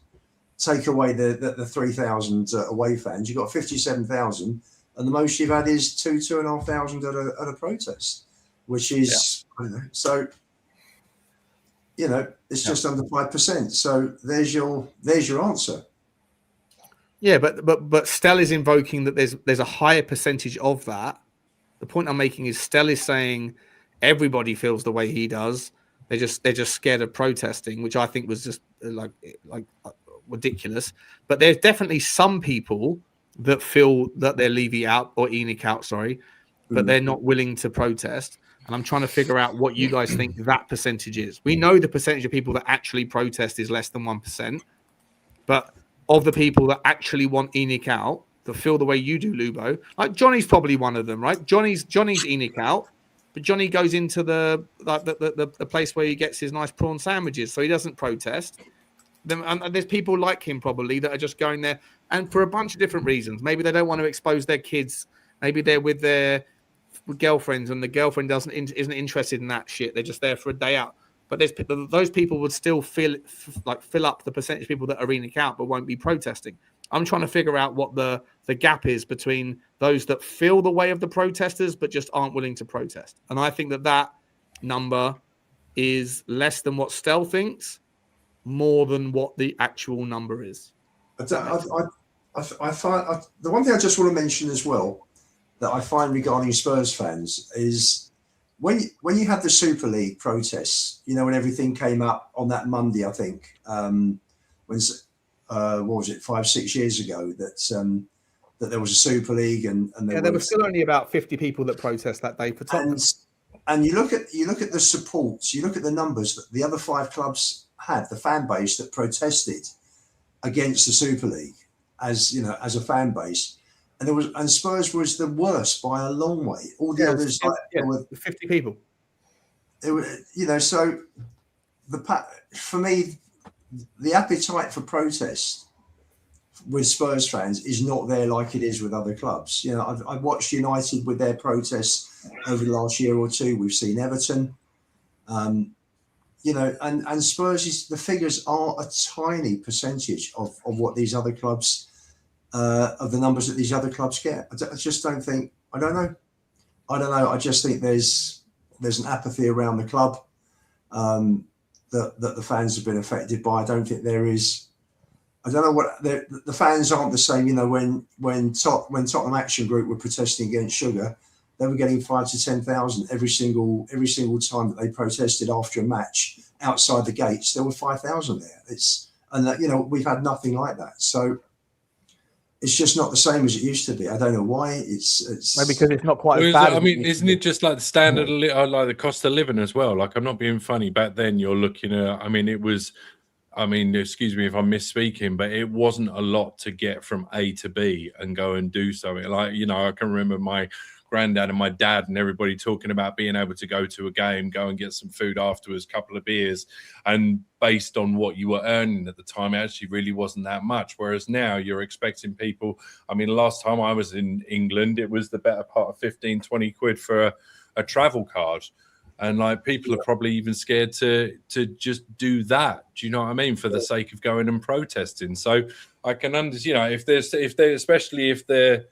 they see that there's not really an appetite for it anyway. And I know it's like that old cliche back in the day when, you know, my parents used to try and explain voting to me and things like that. And they say, if everybody that said, I'm not going to vote for the Lib Dems voted for the Lib Dems, they probably win by a landslide, but they never did. So they always voted for the two of the bigger parties. Like, it's just, I don't know. It's just one of those things where I just don't think the appetite's there, because even going just to protest is a little bit too expensive than people are prepared to pay for at the moment.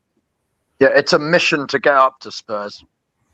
Yeah, but if you're going to the game anyway, that's a separate thing. But there is an expectation from, and I'm not just trying to point certain people out, but there is an expectation from some of the people that are these hardcore protesters that for all these true Levy-outers, if you really are truly Levy-out, then you should come to the protests. And I'm saying, well, regardless of how Levy-out or how Enoch-out they might be, there's still 20, 40 quid out of their pocket that they might not want to spend for the sake of just standing on the corner of Seven Sisters.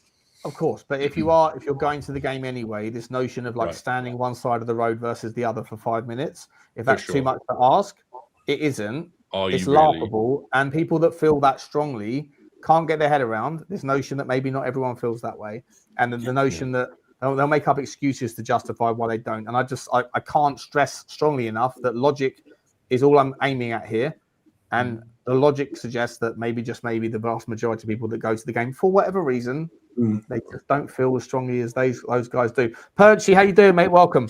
Sorry, thanks.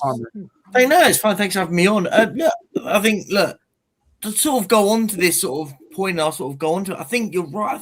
I think people care as much as people that are within the ecosystem of Enoch, Levy-out, and all this lot think it is. I think when you actually talk to people outside of it, it's not as... People may be frustrated, but no one really wants to protest, and maybe that is the reason why. Like, no one's that bothered. It's easy to sort of do this whole thing of, everyone wants these people out. Do they? Really? Because if that's the case, the irony is, right, and the walkout, right, this whole walkout thing on the 75th minute kind of proved the point. People would, if we were 2-0 down, the walkout would have happened. Not because they wanted change, because we're losing and they're discontent that we're losing the game 2-0. So, for example, let's use it simply.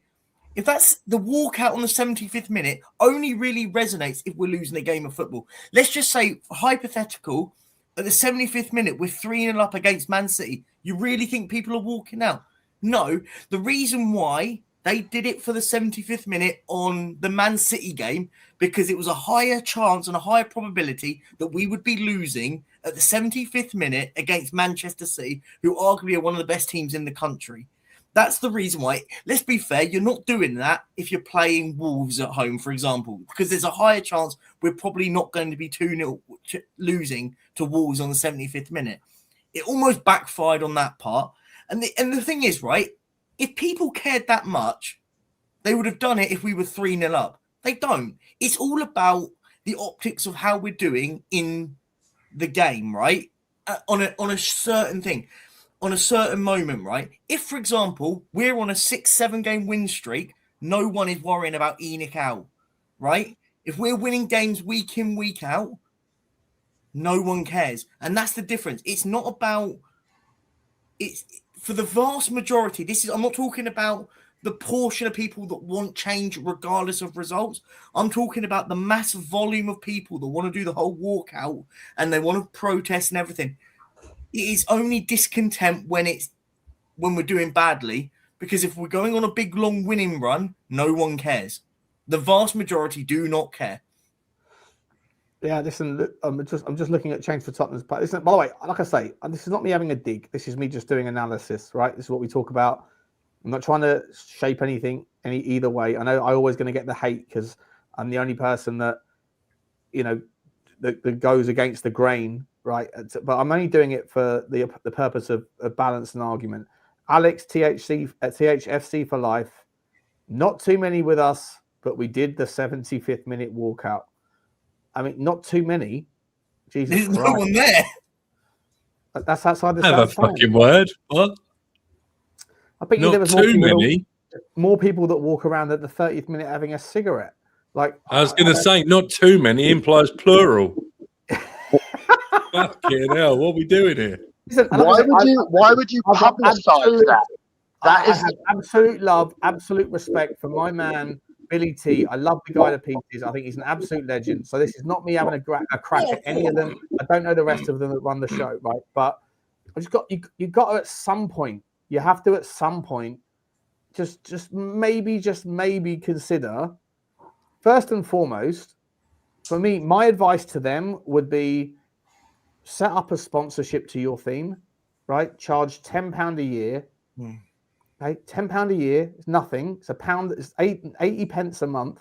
And with that £10 a year, if there's 10,000 people that feel as strongly as you guys do that are from Timbuktu or Tennessee or wherever else, and they're willing to put £10 in, if you could get 10,000 people that pay £10 a year, you got 100 grand. With that 100 grand, you could market the fuck out of your movement. You could build as many scarves as you fucking want. You could do tifos. You could do, marketing on channels, on radio, on TV. You could go and get flyers and hand them out at every restaurant. You could do absolutely everything you want. If you genuinely believe that the reason why the numbers that are not at the stadium are because, for whatever reason, the people online, like the people that want Levy out, ENIC out, Levy's gone, but ENIC out, if it's because most of them are somewhere else and they can't be there to support, £10 a year.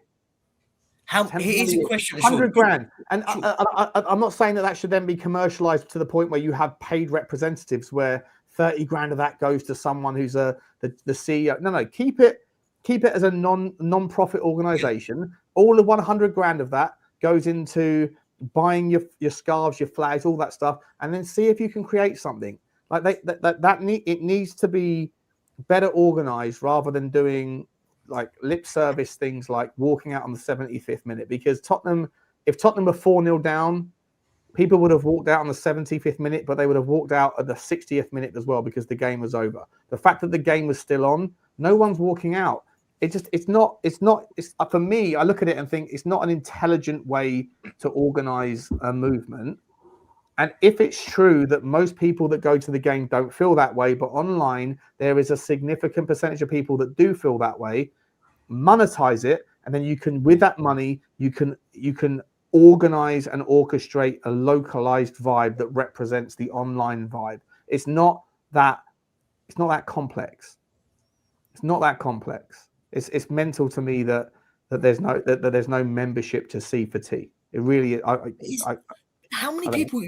It's a great point though. But my point was how many people genuinely would give up a tenner? And I get your point. I agree with your whole point. I think it makes complete sense. That's also Perchy. That's also the thing, right? If they believe that there's hundreds of thousands of people around the world, there's apparently 15 million Tottenham fans. If the movement is that big, you're asking for a tenner, and all these people that say I'm there, if I could be there, I would be there, but I can't be there. I'm with you. Cool. Let's see if you really support it. What's a tenner? People put a tenner super chat in to most channels or to some channels every day, right? It's a tenner.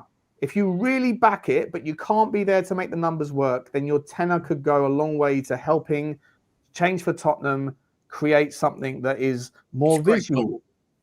No, it's a great point. And by the way, and if everyone then goes, "What fucking tenner?" I mean, I'm supporting you, but I'm not actually going to fucking support you. Then you also know it's just lip service, right? But I think it's a really, really good point. I think this is where you kind of look back and go, well,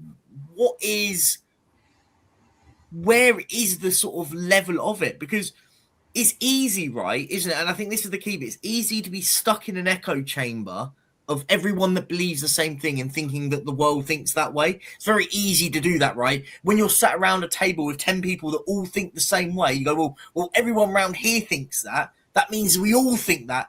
And I think you did a while back when you did the recordings of people, and I think that for me was a real telling point at the time.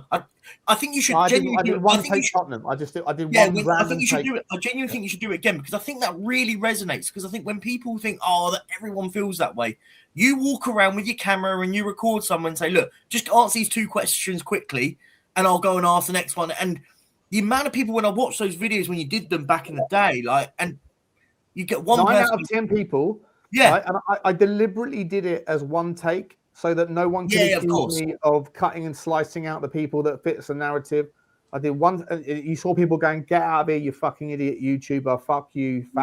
All that stuff. I deliberately did it that way for that purpose, and 9 out of 10 people were happy with ENIC, were happy with Levy, because they appreciate the stadium. Yeah, but I think we've got to.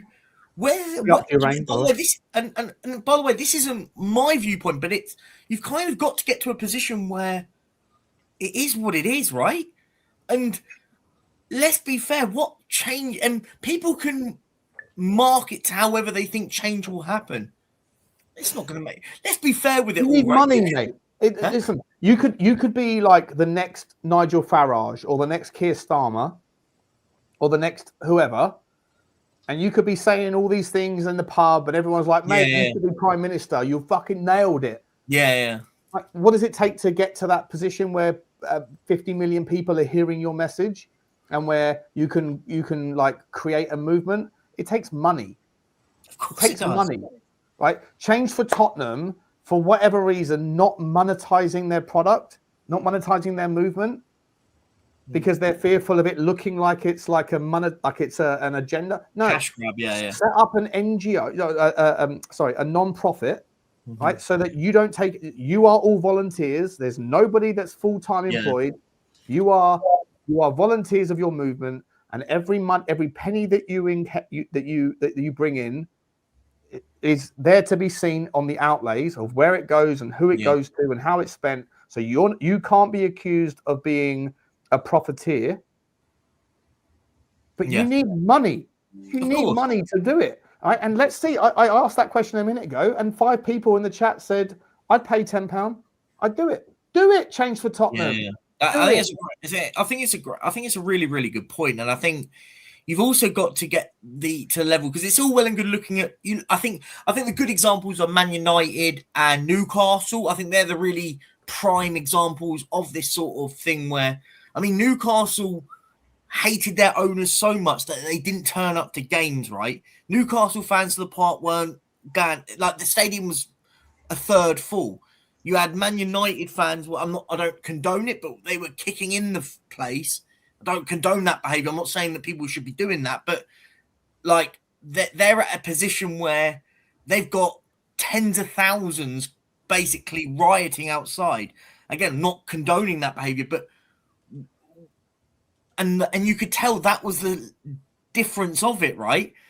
We've got a few hundred people that will consistently protest. I'm not talking about when we've had a bad run of form and we've lost 5 in the last 6 games and everyone's pissed off because we're losing games.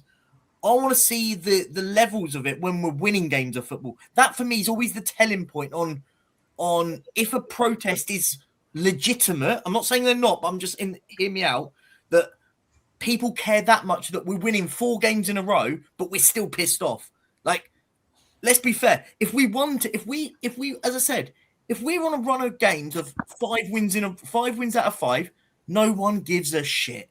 I'll call it what. No one gives a shit if we win 5 wins in a row. They don't. When I say no one, I'm talking about the thing is, mate, is that if you hand out scarves, right, because you raise money, those scarves don't just get put in the back burner. They're there in the future, right? They're there to go. I'm sorry, like you can't run an organization on fucking hope and dreams. You need money. Yeah. You need to organize it. If there's that many people out there, if there's legitimately that many people on Twitter and on YouTube and on fucking forums that feel the way they do, let's see. Put your money where your mouth is, guys. Throw in a tenner. It's not a big deal. Well, welcome, Rain. I'll let you have your say. And then Change for Tottenham could document everything as a non-for-profit. No one's taking a bean out of it, right? No one can be accused of taking that money and putting it in their own pocket. And all of that money goes towards flyers. It goes towards tifos. It goes towards scarves. It goes towards clever branding. It goes towards buying airtime in the local radio on TalkSport. Whatever you've got to do, right? You can't do anything without the money. And unfortunately for me, if you don't have money, it's pipes and dreams. And a load of people will say, I'm here, I believe, I respect you, I back you.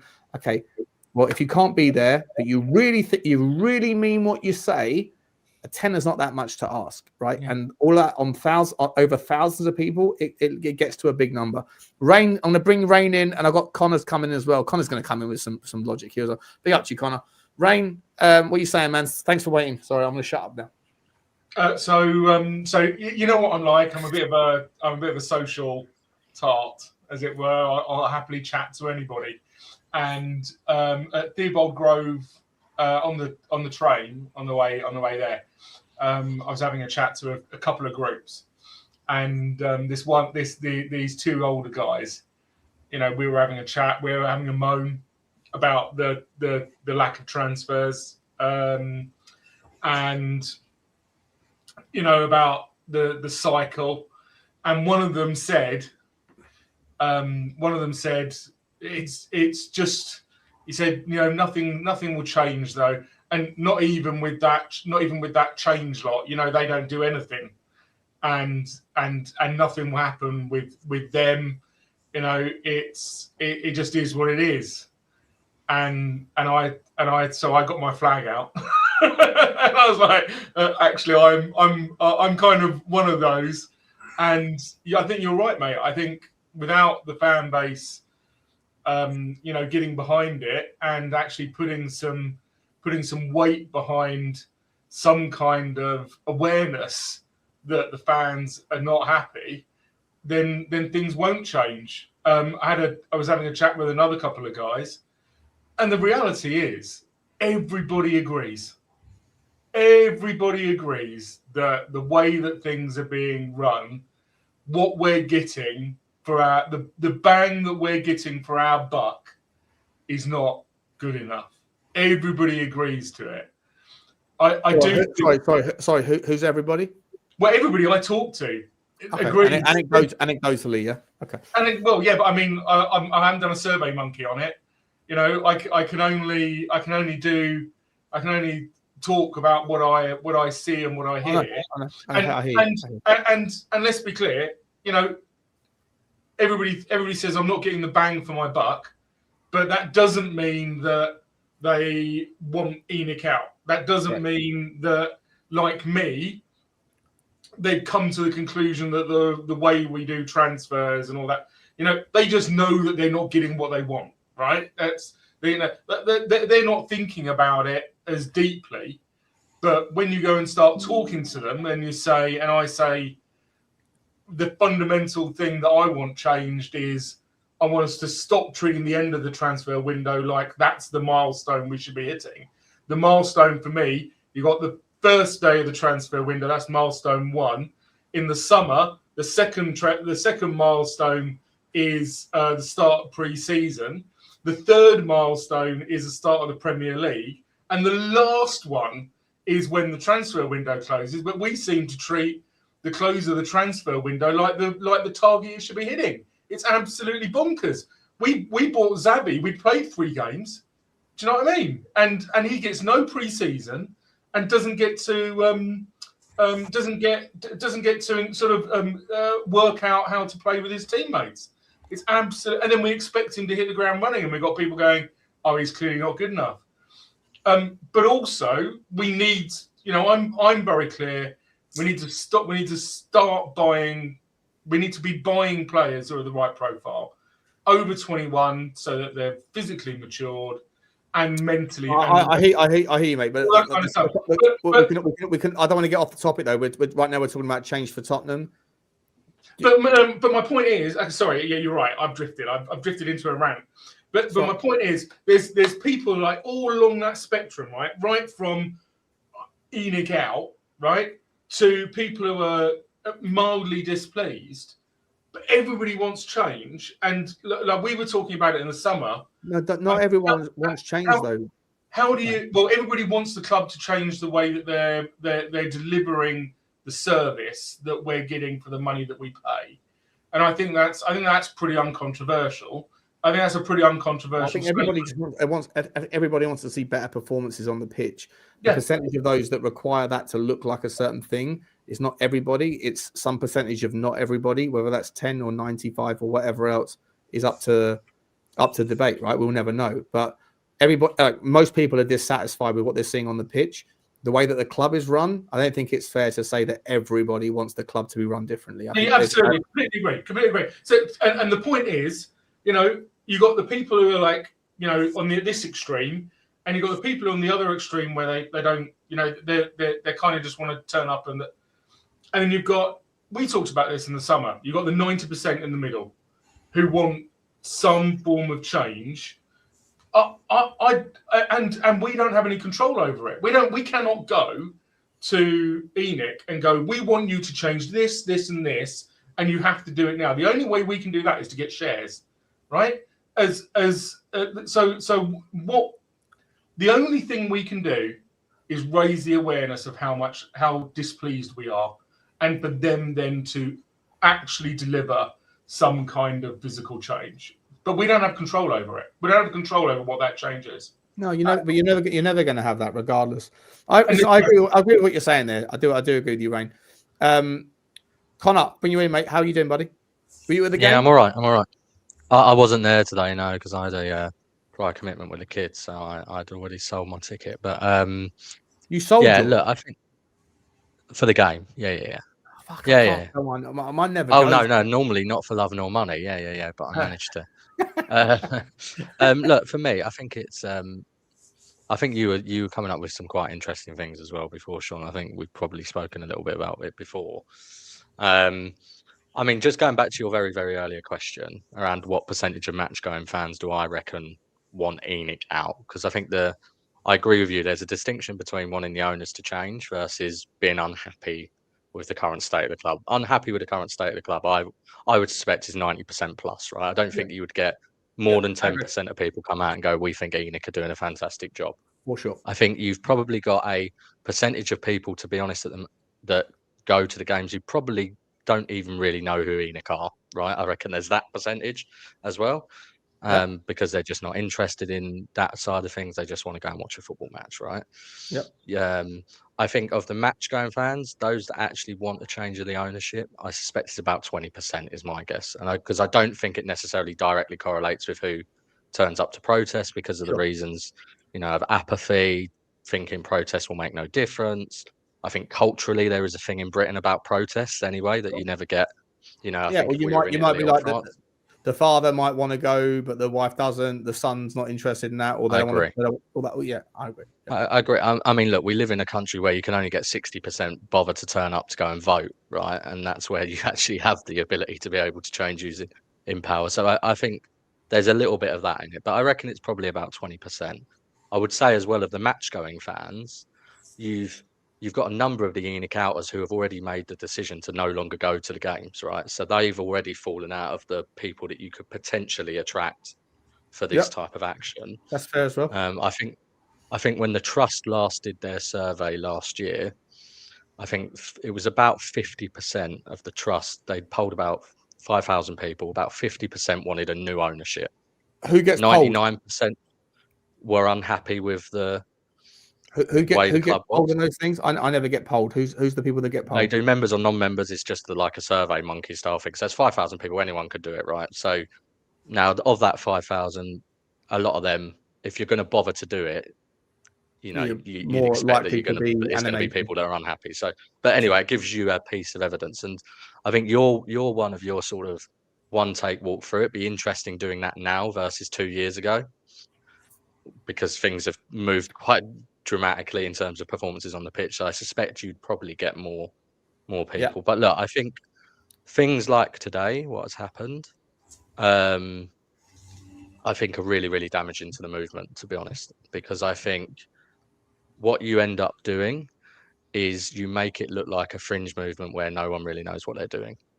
And I co-host with Billy, right? We speak about this sort of stuff all the time, as you can probably imagine.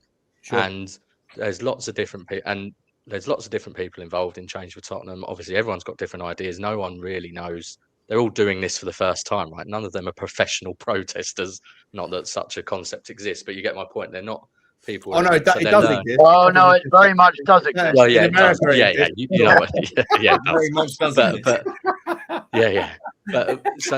So they're learning as they're doing it, right, as well. And I think a lot of us probably would have observed that the 75-minute walkout was never going to quite have the effect that because it's so dependent on game state as well. Sure. To Perchie's point, and it looks like they've specifically picked this game as well. Perchie was right on that, I think. So I think that was always a difficult, and I also just don't think you've got the numbers right yet, right, to make that sort of thing impactful in a stadium of 62,000. You'd need to have 2,000 people walk out of the south stand. and you're never going to get that. You can't get those sort of numbers to just turn up outside, right? So it wasn't going to work. And I agree with you. The only way that you can make this movement bigger is to monetize. You have to monetize. You have to monetize. I think because then you get all of those people that don't go to the stadium anymore, because you've already limited your population, right, to 60,000. Of which of those 60,000 we go back through the percentages again. There's only a percentage of them that are up. So you're missing out on a percentage of 15 million. Yeah. And also, by the way, it will be really interesting, because then every single person that says in all of those polls that I do every week or every time that it's a salient conversation, you know, how many of you do go to the games and would protest? How many do go to the games but won't? How many of you don't go but would, and don't go but won't? And the biggest number every single time is don't go but would. Cool. 100%. Put your money where your mouth is then. Let's see. Let's see. Is £10 not that much, right? Like, let's be honest. Like, it's a fucking pint of beer, or it's a pack of eggs. In the number 8, it's a pint of beer, mate. Yeah. It's a pint of beer, right? In London, it is. If you happen to be if you come from Timbuktu, maybe it isn't. I don't know. But I'm just saying, like, £10 isn't that much. If there really are 10,000 people, which isn't that much, considering there's 16 million Tottenham fans worldwide, and God knows how many that's like 10,000 people, you put 10 grand, you put 100 grand together. And as long as the people that are organizing it absolutely document every single penny and say that we're not taking shit from anyone, and that the people that we're working with to build the scarves and the fucking teeth, whatever it is you're going to do with that money, as long as there's an absolute paper trail, that there's like, it's no fucking backhanders here in a profiteering exercise, as long as all of that stuff, I see Drew do, as long as there's all of that stuff, like clean as a whistle. Also, the other thing, Sean, you can do with money is you can be more strategic. You can be more strategic, right? So it doesn't only then become about boots on the ground and numbers. You can do things like fly a plane over the stadium that says ENIC out, which then gets a whole host of media attention and is in every single newspaper and on the news, like the Wenger out one that flew across when Arsenal, you know, which I mean is ridiculous for another reason, that they wanted to, you know, they did that to probably their greatest ever manager. But anyway, there's things like that you can do with money that just isn't an option now. The only option we've ever got is effectively stand outside the stadium and shout a bit. Putting out a couple of tweets and saying, everyone come and see me. There seems to be a this isn't pointed at Billy, this is pointed at Change for Tottenham. There seems to be a feeling, a need that they've got to be seen to be doing something, rather than strategically picking the right moment when you're going to get maximum impact. I agree. And it's just, you know, you agree with that? Because I do. I also, to be honest, I think, look, I get more pissed off, and look, you know me, same as you, we're heavy ENIC out, right? And we want them to go.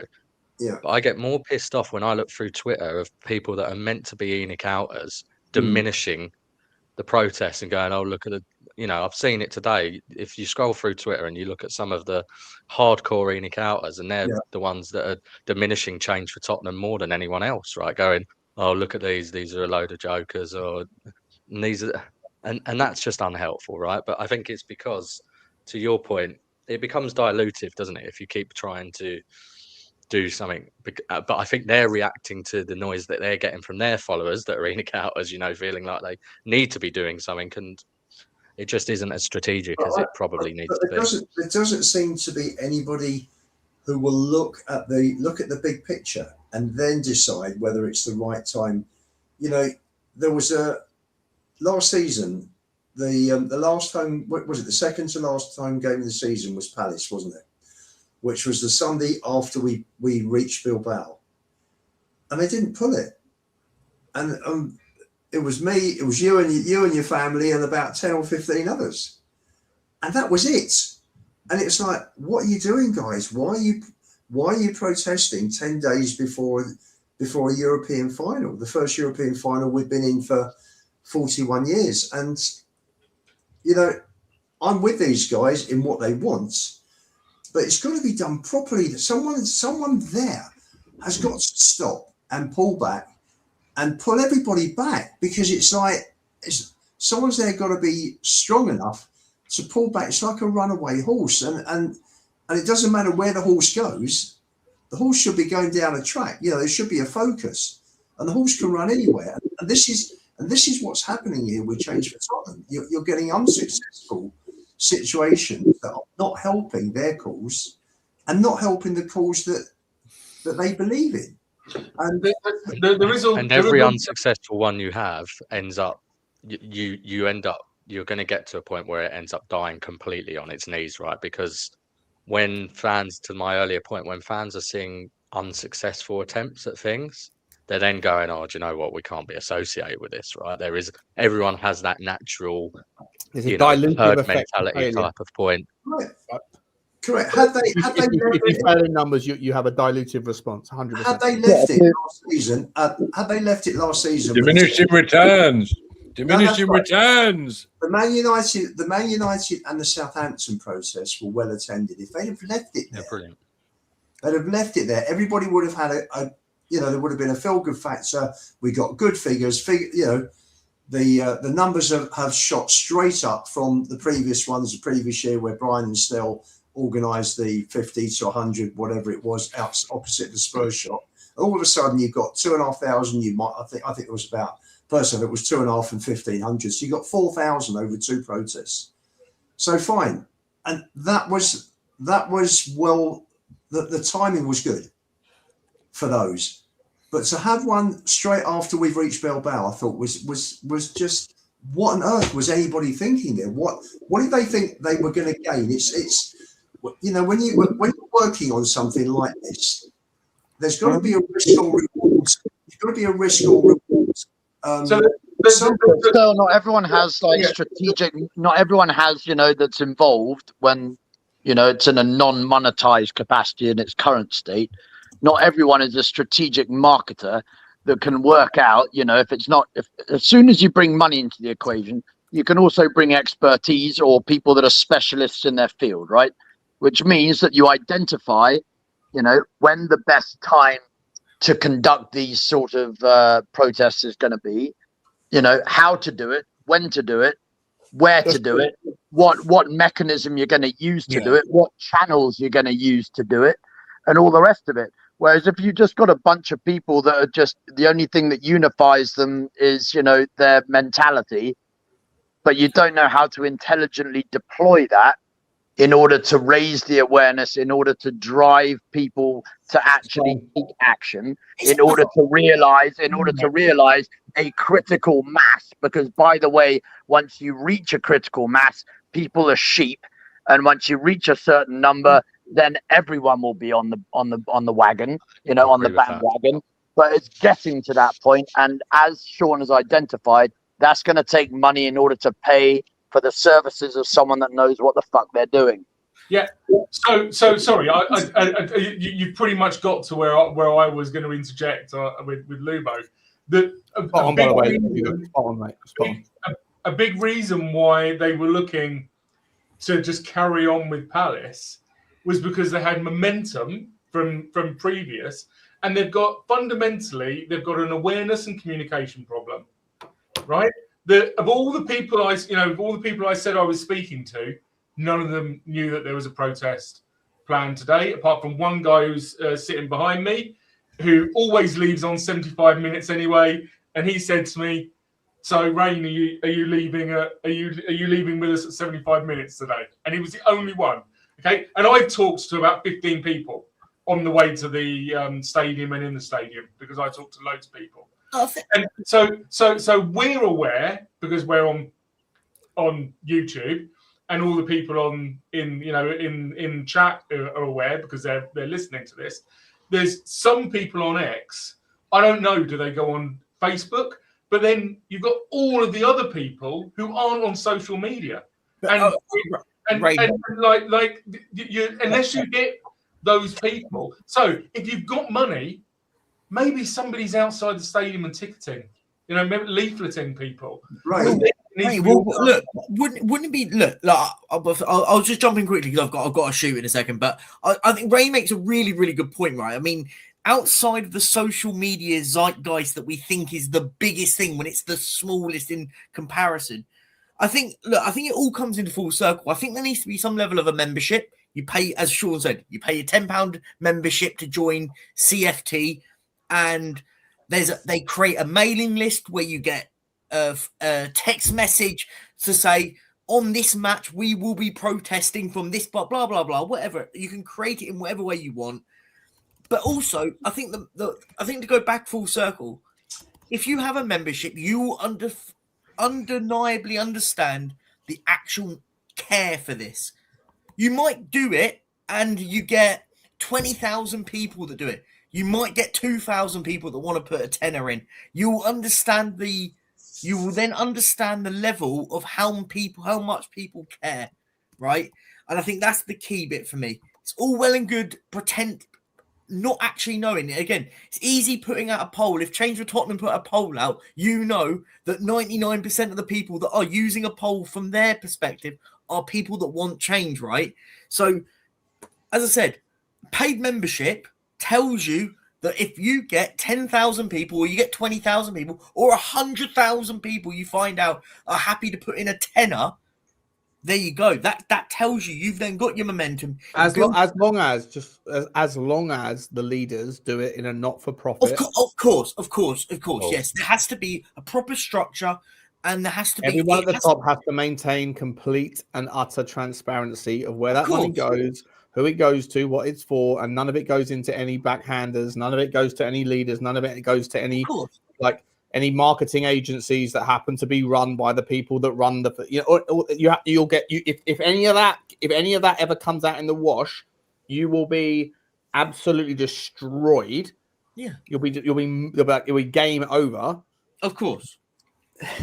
But sure, you're cutting shapes as I talk. Yeah, I've got to jump. Thanks for having me on, Sean. Love you, Perchy, mate. Love you, man. Thanks for coming on. Keep up, everyone in the chat. Smash the likes up, man. Peace up. Smash like, smash subscribe. Smash like Polinia. That's what we do. Take it easy, guys. Ciao. Cheers, Percy. Love you, man. Take care, buddy. But do we not think that after the two demos last year, people should have sat down and said, right, these are the numbers we're getting when the fan base is really pissed off with everything because we're in a losing run. Okay, we're in Europe. Nobody thought we were going to win it. We're losing game after game after game. People aren't happy with Postecoglou. People aren't happy with Levy. They're not happy with the transfer windows, and they're getting 2,500 and 1,500. At that stage, somebody should have actually sat down who understands about studying what has happened, the results of the two demos, and said, right, let's have a look at the results. Have we achieved what we want to achieve? Where do we want to go from here? How do we increase it? How do we improve it? How do we get more people there next time? What do people want from these demos? But nobody actually gave it any thought, and it was purely a situation. Let's go again. And the one thing also is that the two demos where they got good traction on, where they got good numbers, had 4 weeks. They were planned 4 weeks, I think, beforehand. So I think Billy and I think probably there were 2 of them, 3 of them that were going on different. Billy, Linden or Leiden? Linden's the co-founder. There were 2 or 3 of them that were on mainstream media, that were on YouTube all over the place, and it was well marketed. It wasn't this rush 7-day job. This was announced last Monday for today. And the one before, 10 days before, it's you can't rely on you can rely on like grassroots marketing if you monetize, but you can't always rely on Sky Sports and TalkSport. That's like it's the equivalent of like relying on a fucking blue pill to keep your wife satisfied. Like, you can't do that forever. You need to find a way to keep her happy organically, And I think that unfortunately the Change for Tottenham's biggest ever showing was entirely at the time, it was like appropriate timing, but it also had a hell of a lot of support. But that thing only works once. Like, it's not going to. BBC isn't going to be as interested the third time round. Oh, Tottenham fans are getting together. That has a dilutive impact as well, doesn't it? Yeah. For The them, other thing, right? the other thing also, sure. I mean, guys, is the other thing also is that since then we've won a European trophy and Levy's gone. So Levy was never the problem, Lubo. You've been wrong about that. Levy was a massive problem, Sean. You know he was. I'm not going to allow you to wind me up. You know it, and I know it. We'll leave it at that. I don't think you should discount the fact that the most successful protests just happened to take place during the summer. It was lovely days. It wasn't raining. It wasn't cold. It wasn't dark. It was a bit of a festival atmosphere, and that absolutely plays into attendance, right? We all know it. Mid-Feb was the Man United one that got the biggest numbers rate. It was still a nice day. I remember it being really nice. It was a nice day. It was a nice dry day, and it was a nice cold but sunny day. Correct. Yeah, but today, did anyone? Connor, did you go to the South Stand today? No, I wasn't at the game, was I? I weren't there. Of course not. Sorry. No. Have you heard from any? I haven't seen a single thing. I've spoken to a few people. I've spoken to a few, and was there anything? It wasn't clear that there was anything particular going on. Do you know what I mean? I think the thing is as well. Look, I think the one or the game where we were, we were all at it. The outside the corner pin was about 150 to 200 people, which obviously wasn't huge numbers, but I think you probably, if you were changed for Tottenham, you could have branded that as, all right, well, that's our first one of the season. We're starting to build up. I think there was some issues with that one in that it was lacking a little bit of an organisation. You almost need someone there with a megaphone and a drummer there or something. And then, just so it's clear that it isn't just people standing on a street corner and it's, an organised thing. I think they missed an opportunity even in that sense for that one. But I think they probably could have, if they'd left it and not done one straight away, again, to Lubo's point, which was so quickly organised, and then obviously the walkout was potentially a bad idea. I think this one is really damaging, if you see my point. I think the last one, you could have, all right, that's our first one, 200 people, and then we move on. This one is damaging. Solanke scored on 53 and then crucially 70th minute. But that was the risk they ran, right? That was the risk they ran by 5 minutes before the walkout. We got back 2-2. We were attacking. Lubo, come on, mate. No one's going to walk out. Damn that Solanke. No one was walking out. Damn that Solanke. He'd have gotten away with it too if it hadn't been for you pesky kids.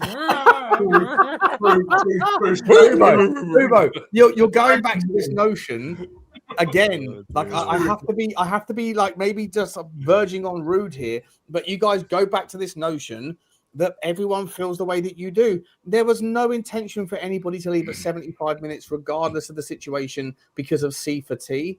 They were leaving if they left because they wanted to get an early bus home or an early train home or miss the traffic because the game was in shit state. It was nothing to do with C for T. You guys have to. I know Connor understands where I'm coming from. Stel and I had a 45-minute debate, and I had all these people in the chat that just the same people that like they feel a certain way. And by the way, again, the debate that I was having with Stel had nothing to do with the veracity of the argument of ENIC out. Nothing at all. It had nothing to do with the veracity of the value of protest. It had the entire thing was about one topic and one topic only, which is why is it that 85% of people online think a certain way and then less than 1% feel that way in terms of protesting? And Stel was saying everyone feels the way we do. Everybody, it's settled science. The entire world is the way I see the world, everyone else does.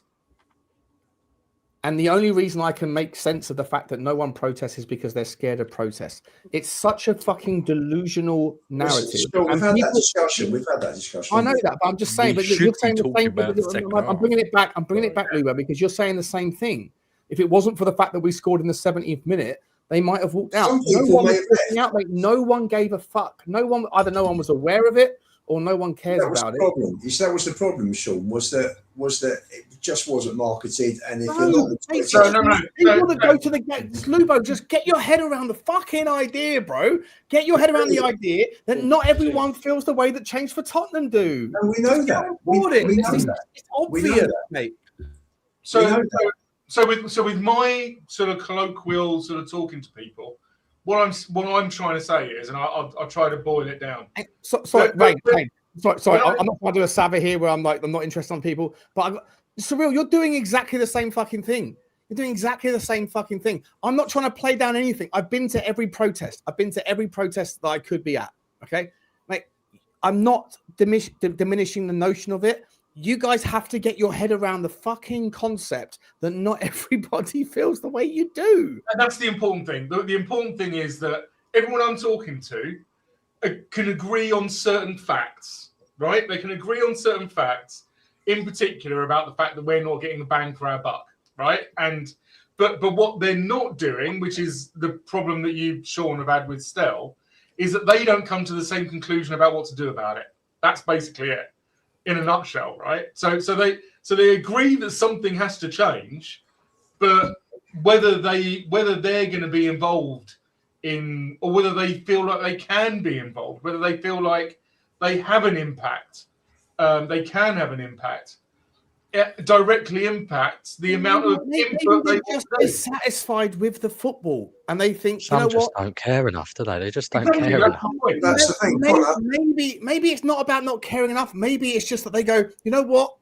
The solution to having better football is within the realms of feasibility. The owners are putting 100 million quid. They're 100% Connor, by the way. There's a lot of people that go, don't know about I couldn't even name the new owners. I don't care. That's what I mean by don't care. I'm with you on that. I'm with you on that. There's a massive slice of that truth, for sure. Respect. But I think there's also a percentage of people, which I don't think the Levy outers, the ENIC outers contemplate are in existence, that sit there and say, there's £100 million that have been put forward by the owners that was handed over to the people that are inside the football club to figure out, and they haven't figured it out. And that's why they booed Thomas Frank. That's why they said you're getting sacked in the morning. Maybe some of those also think the team is good enough and capable of more. Like, it's okay, by the way, like, just like I say, for everyone that loves Donald Trump, there's someone that hates him. For everyone that thinks a man can be a chick and a chick can be a man and a cock can be a fanny and all that bollocks, right? There's someone else that says, no, you're a girl if you're a girl, you're a guy if you're a guy. For everyone that thinks that guns are the problem, someone else thinks that guns are the solution. That's the way the world works. 50% of people think this and a degree of that, and 50% of people think this and a degree of that. Like, stop believing that everyone thinks you the way you think, but they're just like on a spectrum of it. They're not. There's 50% of people that don't agree with anything you say on any topic. That's the humanity in which we work within. Like, it's just reality, guys. Sorry if that's fucking hard to take, but if you believe that there's people out there that think capitalism is the right thing, there's people out there that think capitalism is the wrong thing. That's life. Like, I think on this, Sean, I think on this subject, good second half, though, isn't it, guys? Good second half. Good game. Good game. Really good intensity. That's right. Really good intensity, Drew. It was. They really went for it second half. It was a much better sort of performance from the boys. There you go. Levy's gone 22-9-0, 9-12. People don't care. That's the issue, and that's about right. That sums it. For fuck's sake, Lubo, can't you just get around the idea that maybe some people don't think there's an issue? Please, can't you just get on board the idea that maybe some people don't think that there's an issue like you do? No, they don't care, Sean. People don't care. They don't care enough. People don't care enough.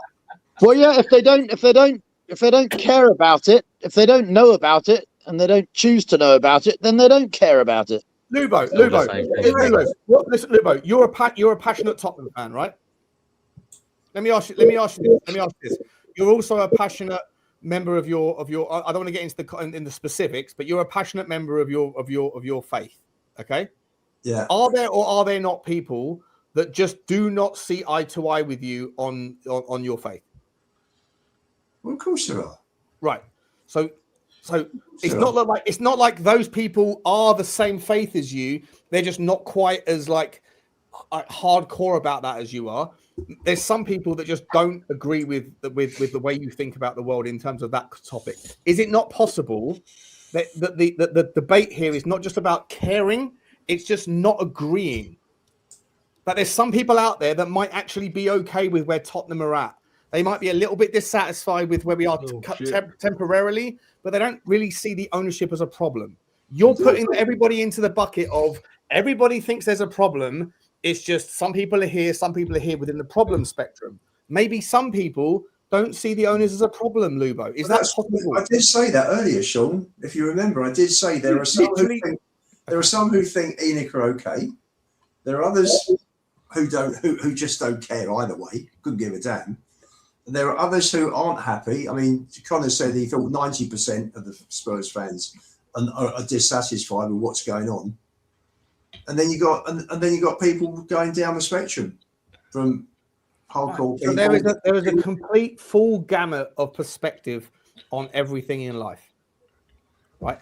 Pick any topic you want, including our own ownership, and there are going to be people that feel the same way you do, that feel stronger than you, that don't feel the same way, but generally agree. And there's going to be a percentage of people that actually just disagree with you entirely, that Daniel Levy wasn't the problem, that ENIC aren't the problem, that our football club is doing okay, that our ownership built a great stadium, that there's going to be a significant percentage of those people as well. Otherwise, the protests would have higher numbers than they do. Can we agree with that at least? Well, the situation now, I'd say, Sean, is this change for Tottenham. We've got to go back to the drawing board, and they've got to forget about any protests for the moment. I tell you, Tottenham already tried the fucking the biggest bait and switch ever. Sorry, Drew, I'm going to say this when I shut up, let you come in. Oh yeah. Change for Tottenham already tried to represent themselves as anything that change can be anything to you, whereas in reality, all 10 of the founders were just like you, Lubo, were ENIC out, just like Connor. And then of late, the mask has come off. The mask has fallen. They put out these things saying we want change, we want ENIC out, songs sung. These owners have got to go. So the whole thing around like change can mean anything. You can just be dissatisfied. Come and join us. Well, in the last couple of weeks, the mask has fallen. Now it's specifically ENIC out chance, ownership out chance, which was represented on their website. So this kind of like territorial grab of like change can mean anything to you guys. You know, we'll welcome everybody. It didn't really work, and now that the mask has fallen, change for Tottenham is just ENIC out with a lipstick on a pig. I've got no problem with it. I have no problem with the movement. But as I always said this: they're masquerading as something that they're not. Is that not right? That's not unreasonable, right?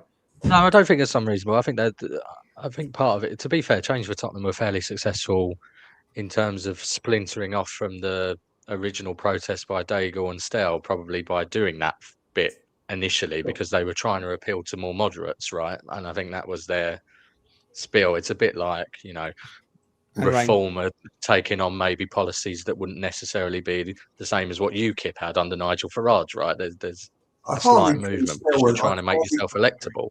Connor, I hardly call. But you're right. I mean, obviously, most of them are being counters. They all are, right? They all are. Well, yeah, sorry, most of the people that go on protest generally are as well, not just the founders of. Yeah, but maybe that 2,000 people march, maybe some percentage of them weren't ENIC or Levy out. They would just do better. Yeah. Harder, stronger, faster, better, harder, stronger, faster. Yeah, harder. That won't kill us. Can make ENIC just that much stronger. There you go. Look, I'm about to go and get some chicken strips because I'll be honest with you boys, I am fucking. You got the munchies. I am high as fuck. I did not expect to be going for this long or smoking this much. It is what it is. I'm having a wonderful time.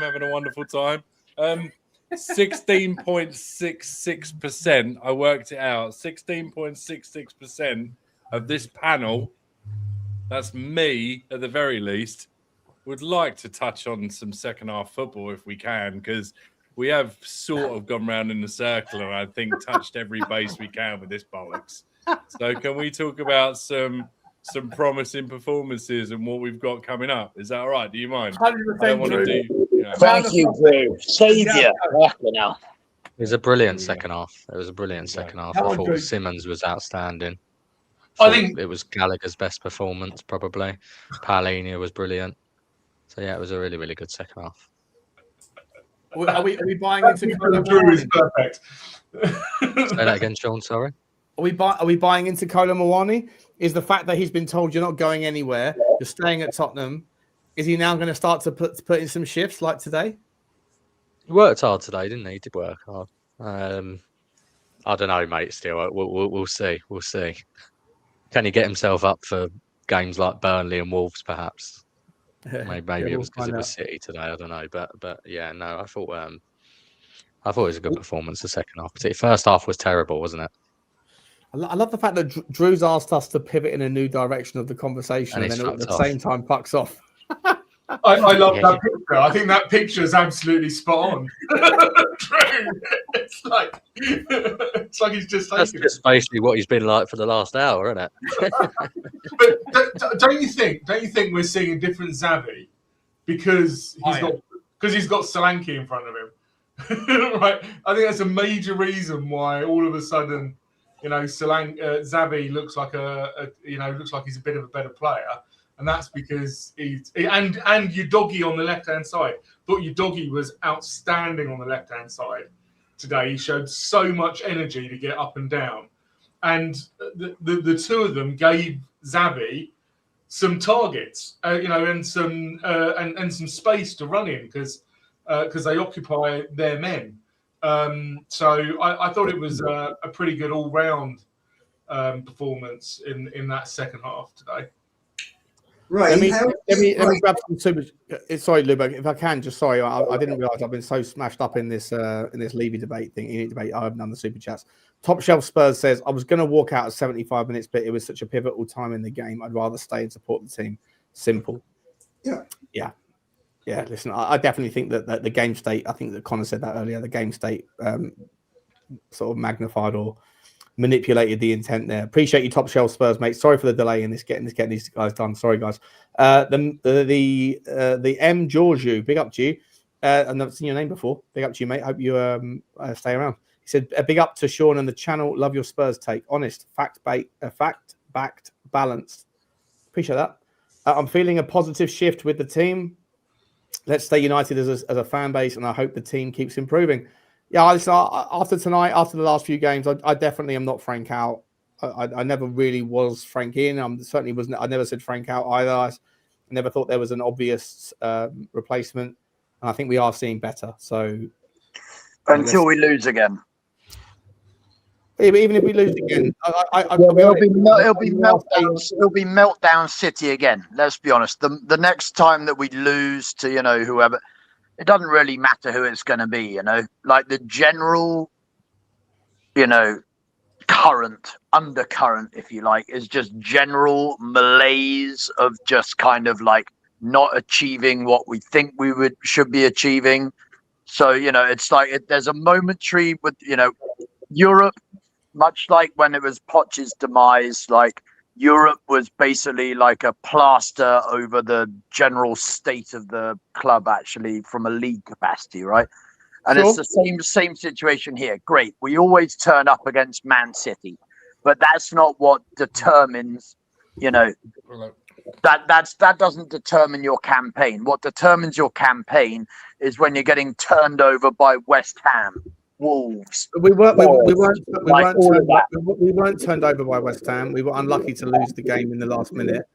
Okay, well, we lost against a team that we should be beating. We still lost against a team that we should be.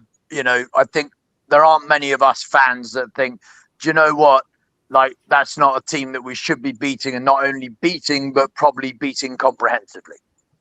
Yeah, but I think there's going to be a degree of people within the fan base. Sorry, let me just quickly mute you because of the echo. I'll bring you back in. I think there's a degree of people that look at the situation within the squads, the amount of injuries we have, and that they're seeing better. I think a lot of people wanted Frank out. Obviously, there was a massive booing after the West Ham game for sure, but I think a lot of people are starting to see I don't remember the last performance. I think the last performance where we were abject for 90 minutes was Forest, and that was quite a long time ago. Since then, I think we've shown better, faster, strong, and I think that we are. I think there's whether you agree or not, Hugo, and that's fine, and I don't mind. Everyone can feel their way. I think there's a growing percentage of people that are sitting there right now with the environment in which we're in, with the injuries we've got. I think some people are cognizant of that. I also think that some people are looking at the summer and saying, if Thomas Frank doesn't deserve anything longer after the summer, fine. But there's an open, wet market of managerial talent that's going to be available in the summer. And so I think a lot of people right now are thinking, some people are like, Frank out, don't want him, bring anyone in, don't care, bring in Harry Redknapp. I'm not part of that. I'm part of the group that says he's earning a little bit more time. Yes, it's not turning into results and wins, but I think there's a degree of the population of Tottenham fans that are thinking it's looking better despite the horrendous scenarios in which we have to face with our injuries. And I think that those people are fine to. I don't disagree with them if they feel that way.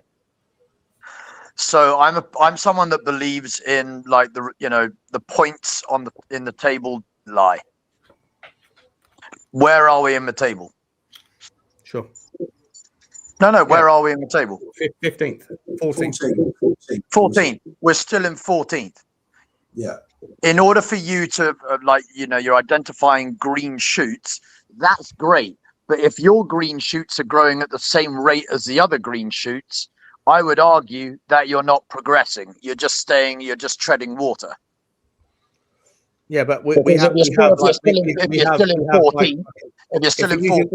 the green shoots.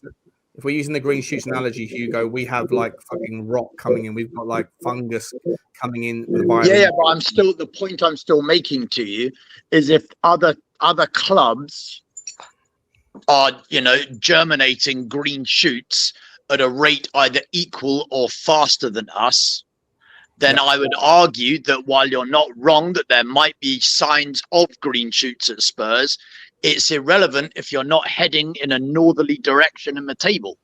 If you're still, within touching distance of, relegation and the two sides below us, below us, by the way. But should you sack the farmer if there's a tornado that's come through your farm? If I'm on fucking 8 million a year and I'm not delivering that, you fucking betcha. Even though you're comparing our farmer to another farmer that's had brilliant sunlight for the last 3 months. I don't give a fuck. He's the 4th best paid manager in the league, and he's sure as shit he's not delivering results as the 4th best manager, is he? But he can't control the weather, and the weather is injury.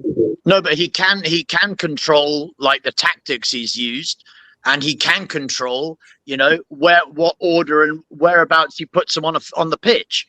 Fair enough. And he can control the training. And, to some extent, he can control, as we well know, what players, are identified as, dickheads or not dickheads, to come into the club. So to that, in that scenario, you're telling me we don't have the money or the means to be able to have brought in a lookman. Right, but that's not necessarily on Thomas Frank, is it? It is, because he literally has a no dickhead rule. But we don't know why it wasn't. Because he can't manage personalities, mate. He's got the personality of a used tampon, for fuck's sake. Do you know what I mean? Like, how the hell are you going to have someone that's got no fucking personality trying to rein in and control someone that does have a larger personality because they've, typically been there, done that, and actually earned the fucking t-shirt, and that's why they get paid the top bucks, and do have something about them, like most of the best sportsmen in any discipline are concerned. Like, they do have something about them because that's what's got them there, or a large part of what's got them there to begin with. But if you don't have someone that can control those kind of personalities, because, oh dear, you can't say that, it's offensive, that kind of bullshit. Because let's be honest, he's a shrinking violet. He's a shrinking violet. I'm not saying he's not intelligent. Hugo, quick word. Are you saying Frank out tonight? No, I'm not saying Frank out tonight. I'm saying, do I think we could be doing better with someone else in charge? If you're not saying Frank out tonight, then okay. So let me move on with the last couple of super chats, and we can get. Yeah, I'll just all I'll finish up, and then I'll keep stum. Is in my opinion that after the Arsenal game, which was a fucking travesty, by the way, I do feel like if we'd have put someone else in, then in anticipation of this January window, because I still stand by what I say, which is you have a better chance of getting in a better caliber of player if you've got a more attractive manager to bring in that kind of caliber of player. I still stand by that after that performance against Arsenal, that with someone else before things started to go really fucking downhill quickly, I still think we could have had the chance of going and getting someone of a higher caliber than we do if Frank was sacked tonight. Sure. Okay. Fair enough. I disagree. I think that the market's dry and we need to wait. Let me. Sorry, mate. The echo. When I don't know why. Whenever I speak and someone else's microphone's on, it's not just you, Hugo. I think it's a random one. Let me just do the super chats because I haven't done them. JP Macaulay says an echo chamber is exactly that. Lubo is investing too much faith in his own opinion. Lubo, I'll bring you off mute, mate. You can have this one. Facts are facts. People just want to watch football. No, listen, people don't feel the same. A lot of people don't feel as strongly as I do. That's obvious. I've never said otherwise. So yeah, you're just stating the obvious there, pretty much. Yeah, I know, but some people within that echo chamber think that everyone does feel the way that you guys do, and that they have to attribute some random wild notion as to why it is that they don't actually manifest into protest numbers. Big up to Jim Bird Coys. He says, do you think with the protest last year, the majority of attendees were more for Ange out than ENIC out? Yes. I think most fans think if the manager changes, then everything changes. Because I think I'm very much of the view that that's not the way that football clubs work anymore. But I think most football fans still think manager controls everything. Therefore, if manager changes, then everything changes. I think that's the way. That's definitely the way it used to be, right? The manager used to be that's why he used to be called the manager, right? In this day and age, Alex Ferguson would have been a match day director of football. That's what he would have been, not what today's head coaches are. He would have been what he did. He didn't do any training. He got Quiroz, Steve McLaren. Yeah, all of these guys to do all of the training. He managed the contracts, the scouting, and he did match day. That's what he did.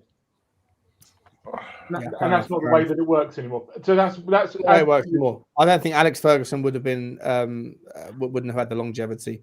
I'm not sure. I would be very surprised if any manager that starts today or starts in the summer will ever be a 10-year manager at a football club again, because unless the world changes, I think the game has changed to reflect the world of impatience and immediacy. Yes, Luba? How long has Simeone been at Atletico Madrid? Long time. 5 years? 6 years? And this summer, apparently, isn't he, as well? Hasn't he been going for the last few summers? But Pep's also obviously, got a good Pep's been there 7 years now. But I do think these managers are on the way out. But Pep rotates his assistants like every couple of years. Ferguson used to do that as well, didn't he? It's what Ferguson did. So yeah. 3 on years. That basis, then the manager is not really like he's not the coach, right? Pep Guardiola is the manager. The coach is the person that sort of disseminates the information towards such and such. And then after every couple of years, if they're worried about being stale, they move the manager on. Right? That's what happened with Maresca. That's what happened with Arteta. Yada yada yada. Right? But like Pep Guardiola keeps himself a distance. Like there's a balance between accessibility and familiarity between managers and the personnel beneath them. And I think Pep Guardiola has succeeded in that regard. But the people that have learnt from his dissemination have gone on to have relative success. But I'm not sure if Alex Ferguson didn't do it that way, right? Steve McLaren didn't really have relative success. I don't know what Quiroz went on and did. I'm not sure. Was he ever a success as a coach? I don't think he so. was international manager for a bit when in Qatar or someone. It was a nothing. But I was just wondering as well. You know, with this longevity argument, I wonder. Sorry, go on, Connor. Sorry, Rain, I'll come back to you. Go on, Connor. No, I was just going to say with this longevity thing, wonder how much of it is because of social media as well and the pressure of, you know, just being judged in a completely different way as well as manager. You know, you saw that with Klopp a little bit. I think Klopp just decided, I'm tired of this massive pressure on me all of the time. The stress of it. I think it's different now than it was probably back then. You know, as you say, everyone's demanding immediate results. You know, you have to fly off for pre-season all around the world all the time. You know, there's so much football now, so you get less downtime. I think there's all of that comes into it as well, probably. Yeah. Simeone, December 2011 was when he started with Atletico Madrid. So that's a long one, 15 years, yeah. I was about to round off, actually, but Flowers come in just to tell me that I was entirely right about my boy Dominic Solanke. So I thought I'd give him the credit, give him the opportunity to say that. How are you, James? Yeah, mate, all good, all good. To be fair, I think his first half was nothing short of diabolical, but an unbelievable second half, to be honest. I thought it was literally a game of two halves. And I think it's fair to say that from the whole team as well, not just him, by the way. No, for sure. In the first half, for me, he ran around like a headless chicken. He didn't really know what he was doing. The passes were like 2 or 3 yards always off, rather than 2 players for. And then the second half, he kind of controlled it a bit. I feel like he done less running, and in doing so, he actually become a better player. I would rather him calm down a little bit and actually focus on being in the right areas rather than everywhere, if that makes sense. I feel like he's trying to. And what about Kolo Muani today, mate? Oh, he's dreadful, mate. I'm not even going down that road. I think he's a terrible footballer. I really, really do. Doubling down, yeah, doubling down. Yeah, 100%. He's terrible. I actually, and for me, look, I don't rate Tel, but the moment Tel come on, at least he wants to drive forward. At least he's confident and comfortable on the ball. Kolo Muani doesn't look comfortable against anybody. It doesn't matter what defender you play against. He just doesn't look comfortable. So for me, I would be playing Tel over him week in, week out now. I've seen more from Tel than I have Kolo, and Kolo's played week in, week out, and Tel's been sort of fitted in wherever he can. Fair enough. There was only one thing. There's only one thing I wanted to say. Obviously, I come on because I was listening to Hugo, which look, I respect everyone's opinion, but it's very easy to kind of say this manager lost to him. I lost respect because we lost to West Ham, or blah blah blah. What about the likes of Conte and Pochettino? Wasn't it like Colchester we went out in a cup? So what we saying? Like, he's had one bad game against a lower league team, so he should have gone. For me, look, I'm not standing here on dying on a hill for Frank, but let's not pretend that all these managers that we want or haven't had the same excuses. You know, there's things where people saying that, where Hugo was saying about he can't control the dressing room. Does he want Xavi Hernandez or Xavi Alonso then? Because Xavi Alonso couldn't control the Real Madrid dressing room, hence why he got fired. Like, there's so many ways you can spin it. For me personally, it's just a lose-lose. Once you've got that bee in your bonnet, it's a lose-lose. Don't you have that bee in your bonnet about Kolo Muani, though? How many Premier League goals has he scored? Where did we finish in the Champions League? Where would we have finished if it wasn't for him? We'd finish exactly where we was. What did he do? Why? What did he do? What did he do that Tel couldn't have done? Well, that's a different timeline of reality, mate. You said where would we finish if it wasn't for him? Yeah, he played in every Champions League game. He scored in the game. He scored in the game that we against Frankfurt that got us through to the. Oh, absolutely. Yeah, I'm not knocking that, but so everything that he did, the 5 or 6 clean sheets, was all down to him. It was in part down to him. Yeah. Come on, Flower. Can I just come back at you a second? When you talk about like Colchester and stuff, you're talking about you're not talking about the league. You're talking about the cup. And B, you're talking about a massively weakened side as opposed to every single league game where, as far as I'm aware, we've tried to play our strongest 11 every single game. It's not apples to apples, mate. Well, within reason, mate, because there was plenty of. What do I you mean, within Ange reason? last. No, it's not within reason. Okay. It's not apples to apples. Full stop. What? So Ange didn't lose to Ipswich. Mate, Ange lost to everybody. He was non-discriminatory. What about the likes of Conte? Did he win every week? What about everybody wanted Poch sacked the first season? Everybody wanted Poch sacked the first season, or do we forget that all the losses that he had that year? Guys, it sounds like there's a fucking like a gremlin in the chat. It's like I don't know what's going on. Hang on, I'm gonna go out and come in again. Okay, come out and come here, but we're going to round off in literally 3 minutes. We've been going for 3 hours. I've been streaming for 10 hours on the bounce. I'm absolutely fucked. Right. So, come out and come back in again. I just wanted to just one. It is really distracting. And yeah, it was Hugo. There you go. So I just wanted to just say one thing about today's game, which hasn't been said, which is in the first half, I was getting WhatsApp messages saying that on the TV they were saying it was like a library, it was like a charity match. There was no atmosphere. I think you saw in the second half, right, when the team actually goes for it, when the team shows some real sort of intent and some intensity and gives the fans something, that stadium still gives back. We still show our support, and I thought the second half from the fans as well as the players was also excellent. That's right. Agreed. Yeah. What I watched on telly, the first half was like a library. It sounded There's a horrendous. It's like a mold, wasn't it? Sorry, 1 second, guys. There is a fucking horrendous echo. Let me just take this opportunity. Connor, you waited a drop, didn't you? Yeah, I'm heading off anyway, but thank you. Love you, Connor. Thanks, mate. Thanks for coming on, buddy. Love you, man. Appreciate you, boss. You Spurs. Coming you Spurs. Connor's gone. We're down to 7.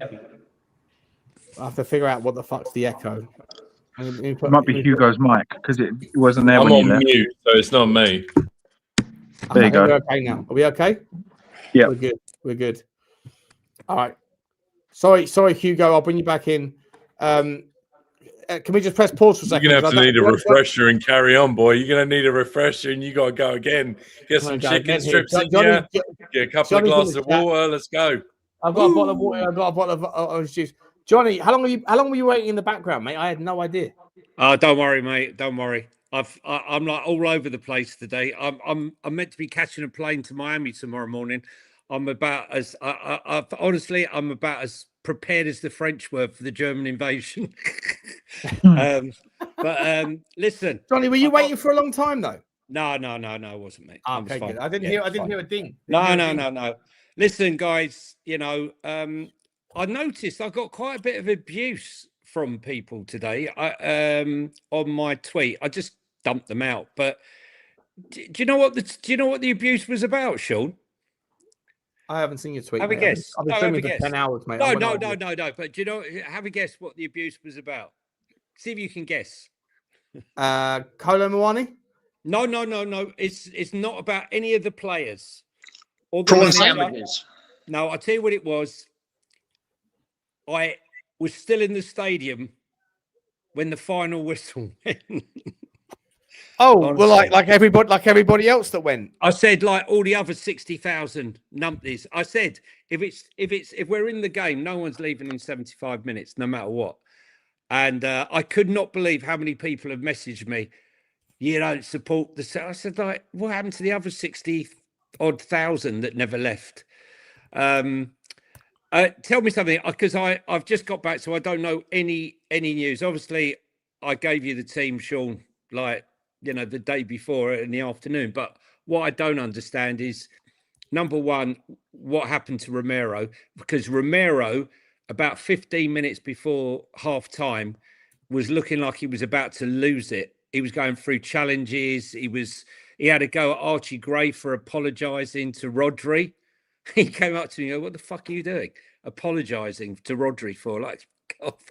And so when he didn't come out the second half, I wondered whether he'd had a rage and he got, like Thomas Frank said, you're not going out there. And apparently he was just sick. Apparently, well, they say he had a bug or whatever, but I don't know. And Well, what about Supposedly he'd had the bug in Frankfurt as well, but played through it. Yeah, it was a bit strange. But the other one was, I kept saying, why is Solanke still on the pitch? Why is Solanke still on the pitch? Take Solanke off the pitch. We don't have another striker, and Richie's about 3 weeks away, and he was limping around. Why is he still on the pitch?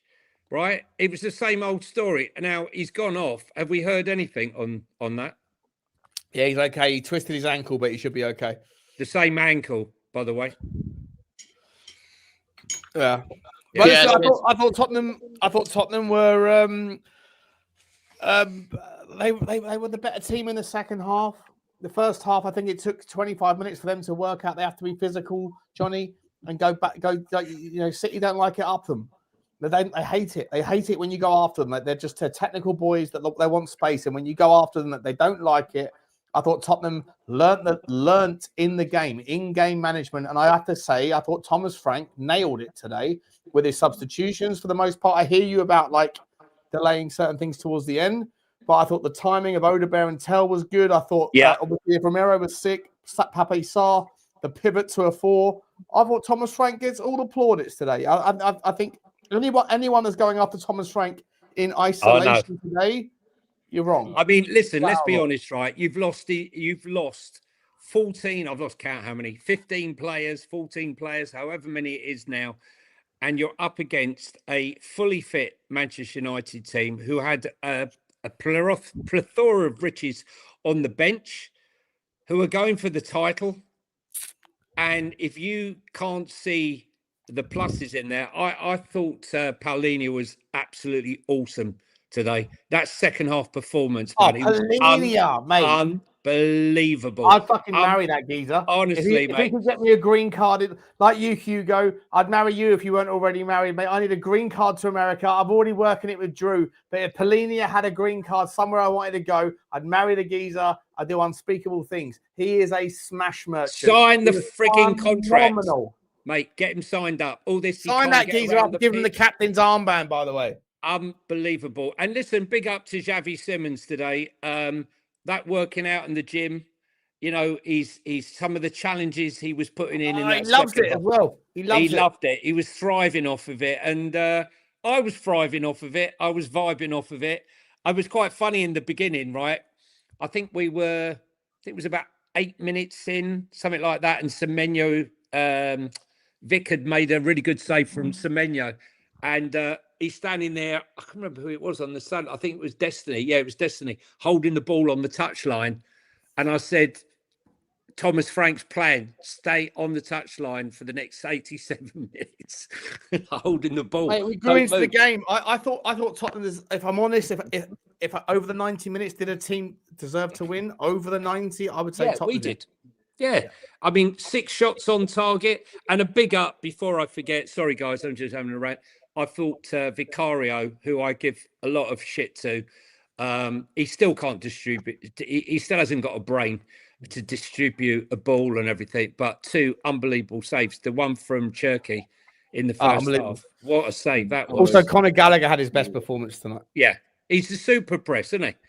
Yeah, I loved everything I saw from Conor Gallagher today in the first half and the second. I thought he was fantastic, and he's okay, you were shit in the last 2 games. Welcome to the team. Let's go. Let's build. Johnny, there was a moment about the 85th minute, and Vic had the ball. It might have been a bit later. Vic had the ball, and Tel made a great run. Sorry, and Vicario he missed it, and then he fluffed it somewhere else. And Tel went absolutely because he made the run. You got to read the run. Listen, Donnarumma. He's not the best. He's not Alisson with his feet, but he made a couple of albatross, though. He's an albatross. He's an albatross. Yeah.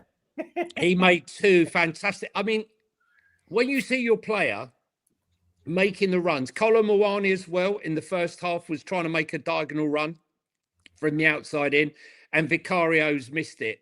And, the big cheer, the ironic cheer that went up when we actually passed it forward. I can't remember. Was it in the first half, Drew, or the second? I can't even remember now. First half, Dragusin passed to Udogie, didn't he? And the crowd cheered. Last but not least, for a guy who has not played for a year, he made a terrible start. I mean, he was all over the place, Dragusin. But I tell you what, he gave Haaland. He was right up Haaland's arse for the rest of the game, and you're right. He really did come. And into by the his way, own. he's also now known as Radu Throw It In because he's got he's got potentially a better throw in than Danso. Back of the queue. Back of the queue, mate. Yeah, everyone. Kevin can throw. You can't throw anymore. We got Radu Throw It In instead. Yeah, my mum said never trust a man with a man bun, but I think in his case I might make an exception. I mean, thank God we didn't let him go out on loan or go out at all, because absolutely looks like he's going to be needed. And I thought he had a great game today.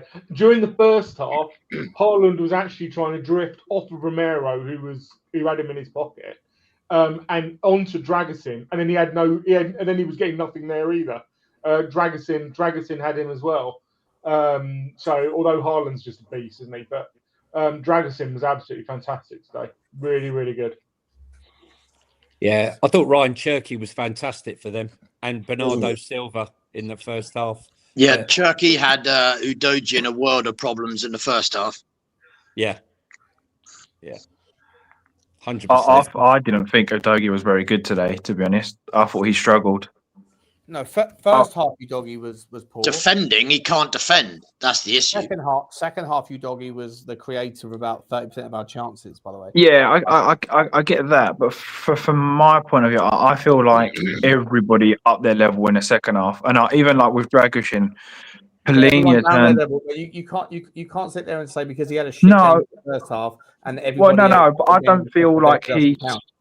I don't feel like he overstood out. You've got an agenda against Udogie because I know why. Jesus Christ. Udogie. I know what you're doing, Flower. I've seen it 1,000 times before. You're one of these guys that sycophants on Sava's opinions, and you listen to him and you say, I actually come on your show and said that he was man of the match last week. I said he was man of the match last week. What are you talking about? Good second half. You had a good second half. I said Udogie was man of the match last season. What are you talking about? Sava told you in the first half that Udogie was dog shit. And therefore I haven't even spoken to him. You're probably in a WhatsApp group with him somewhere or whatever else. I'm not a fucking donut, mate. You are a donut. You're making these stories up. No, I'm not, mate. You're someone that you get sucked into other people's powerful opinions, and regardless of whether those powerful opinions are correct or incorrect, Sava doesn't rate Udogie. You don't rate him because he doesn't rate him. I never said that. When did I say I don't rate him? But actually, Udogie was fantastic in the second half. Wake the fuck up and give it credit where it's due. When I was going to before you interrupted me. When have I ever said Udogie wasn't a good player? Tell me when I haven't said Udogie ain't a good player. He was man of the match for me in the Champions League. I thought he was absolutely fantastic. And the week before that, I thought he did really well. So for me, I don't think.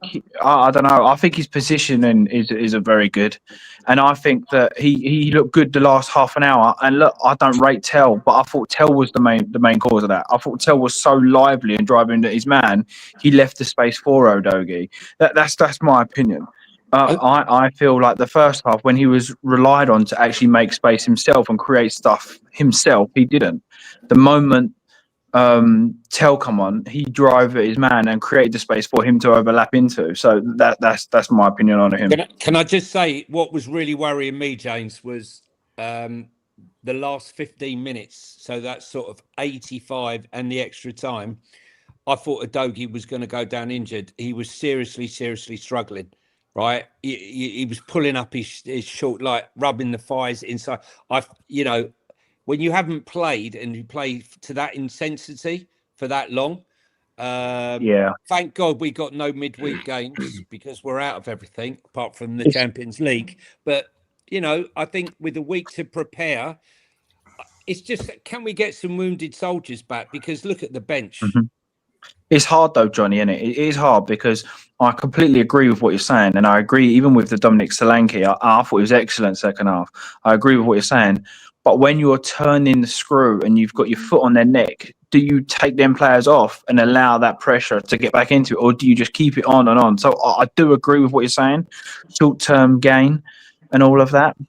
But when you're kind of turning the screw, I know, but when you're turning the screw on a team like City at home and the crowd are kind of behind you, if he was to take off like Udogie, Solanke, and whoever, that crowd is going to be like, what are you doing? But I understand your point. He had to go. He had to wait until he was literally holding his ankle and he couldn't walk anymore. My No, point I here agree. is, if you've got no look, I look at the bigger picture and the bigger season. If Richie was to break down and Solanke's ankle was to go again, and we're going to have to go the rest of the season with Mathys Tel as our striker and Moani, it's going to be a bit of an issue playing every game. So all I'm saying is, due care, there's a sort of a balance. No, I agree. I think it's a bit of a balance, but you know, we're threadbare now. We're literally on fumes now. And for Thomas Frank to get that tune out of him, I personally think Heitinger's had a big shout in this. I don't care what anyone says. All I know is, Drew, this is the point where you come in with a little stop. I've done nothing. Stop. Please, you gotta let Johnny finish his point, man. Please. I will blow my own horn when he is done. When did he come in? What was his first game in charge? Heitinger's game was about 4 games ago. He had like a week. He had a week with the team, and then the first we saw of it was it Burnley? Because I actually thought we played well against Burnley. I actually thought we did well. Burnley or Dortmund? Thought it was West Ham. No, I don't think. No, it was I think it was Burnley. I think it was Burnley, but I think this is the 4th game. Burnley, Dortmund, Frankfurt, and this one. City. Yes, the 4th game. Because I said to Sean after the first 2 games, yeah, maybe we should wait and see. Maybe it's a bit too early to go after 2 games. Then after the 3rd game, I'm saying, you know, that second half performance. I don't know if anyone's disrespecting. We're getting better, Johnny. Right? We're getting better, mate. Personally, surely the Frank out train has to slow down a little bit. Yeah.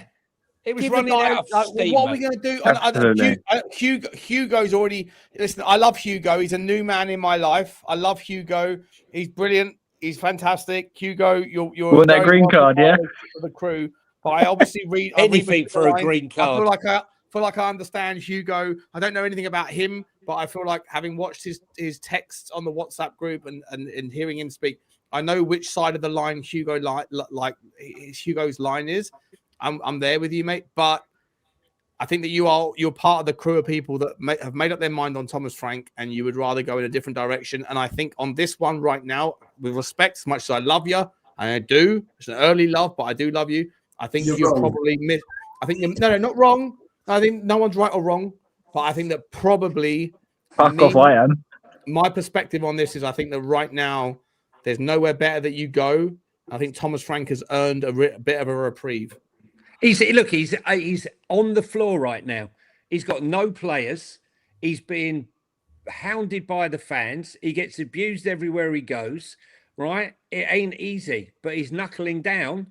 And look, I see a guy who, despite all the problems and despite all the mistakes, and let's be honest, he's made plenty of mistakes. I think he's made mistakes in how he's liaised with the fans, but so did Ange.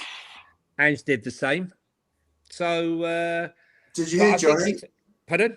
Did you hear Frank got booed? You know, when Paul Coit was reading out the teams, and he started off by when he came to Spurs, Thomas Frank, and the crowd booed. Did he get booed after the game though? No, I'm sure he didn't. No. I'm sure. So my question to you guys would be, if the game had been inverted, let's say that we had a 2-0 advantage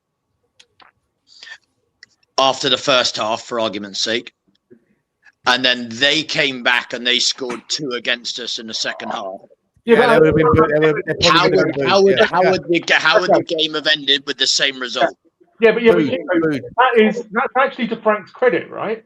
Because actually I've been really critical. The things that I've been critical of Frank are the timing of the 80th minute subs. They've been driving me nuts, right? The inability to impact the second half. which is where the coaches actually earn their corn, right? Their in-game management. And today you have to say that Frank today managed that game. We came out second. He changed us, and we came out second half, and we took it to Man City second half. That's on the coach. The timing of his subs today was excellent. He impacted the game, and he disrupted Man City. And they tried lots of dark arts.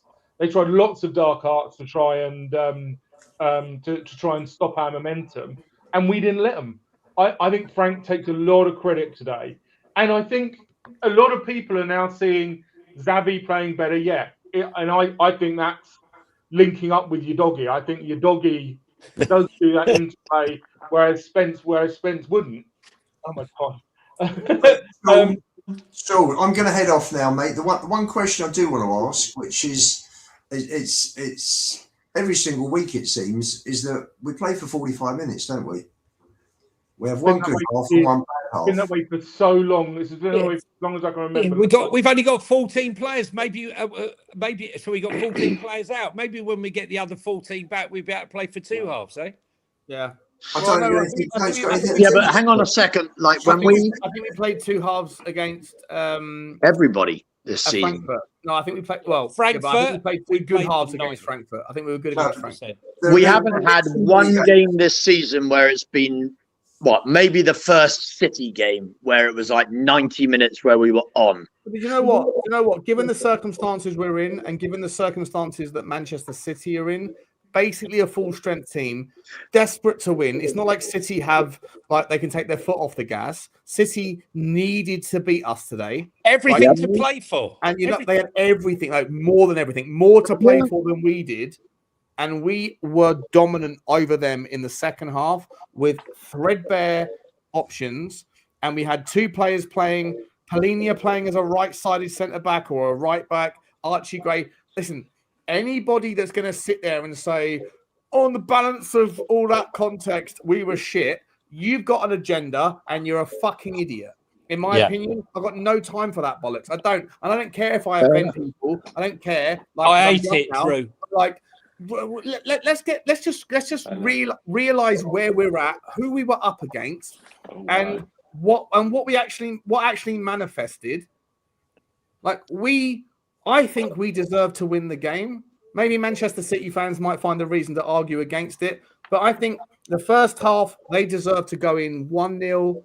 I think we would deserve to win the game 2-0 in the second half. I think we deserved it, and I'm like, given what we had as options, where we're at, and what Manchester City were fighting for, there was no excuse for Pep Guardiola. I think City should be sitting there going, fucking hell. And I think Tottenham fans should be saying, fair fucking play. But of course, there's going to be a section of our fan base that always want to moan because misery loves company. And you know what? The miserable people have figured out a long time ago that it's very easy to predict the losing. It's a safe bet. And it's a safe bet. This particular one, shut the fuck up. I think the problem you got, give credit where it's due, and actually just fucking sit back and go, you know what? Fair play. Does it mean that we had a good season? No. But on the day, it was a brilliant fucking effort over the balance.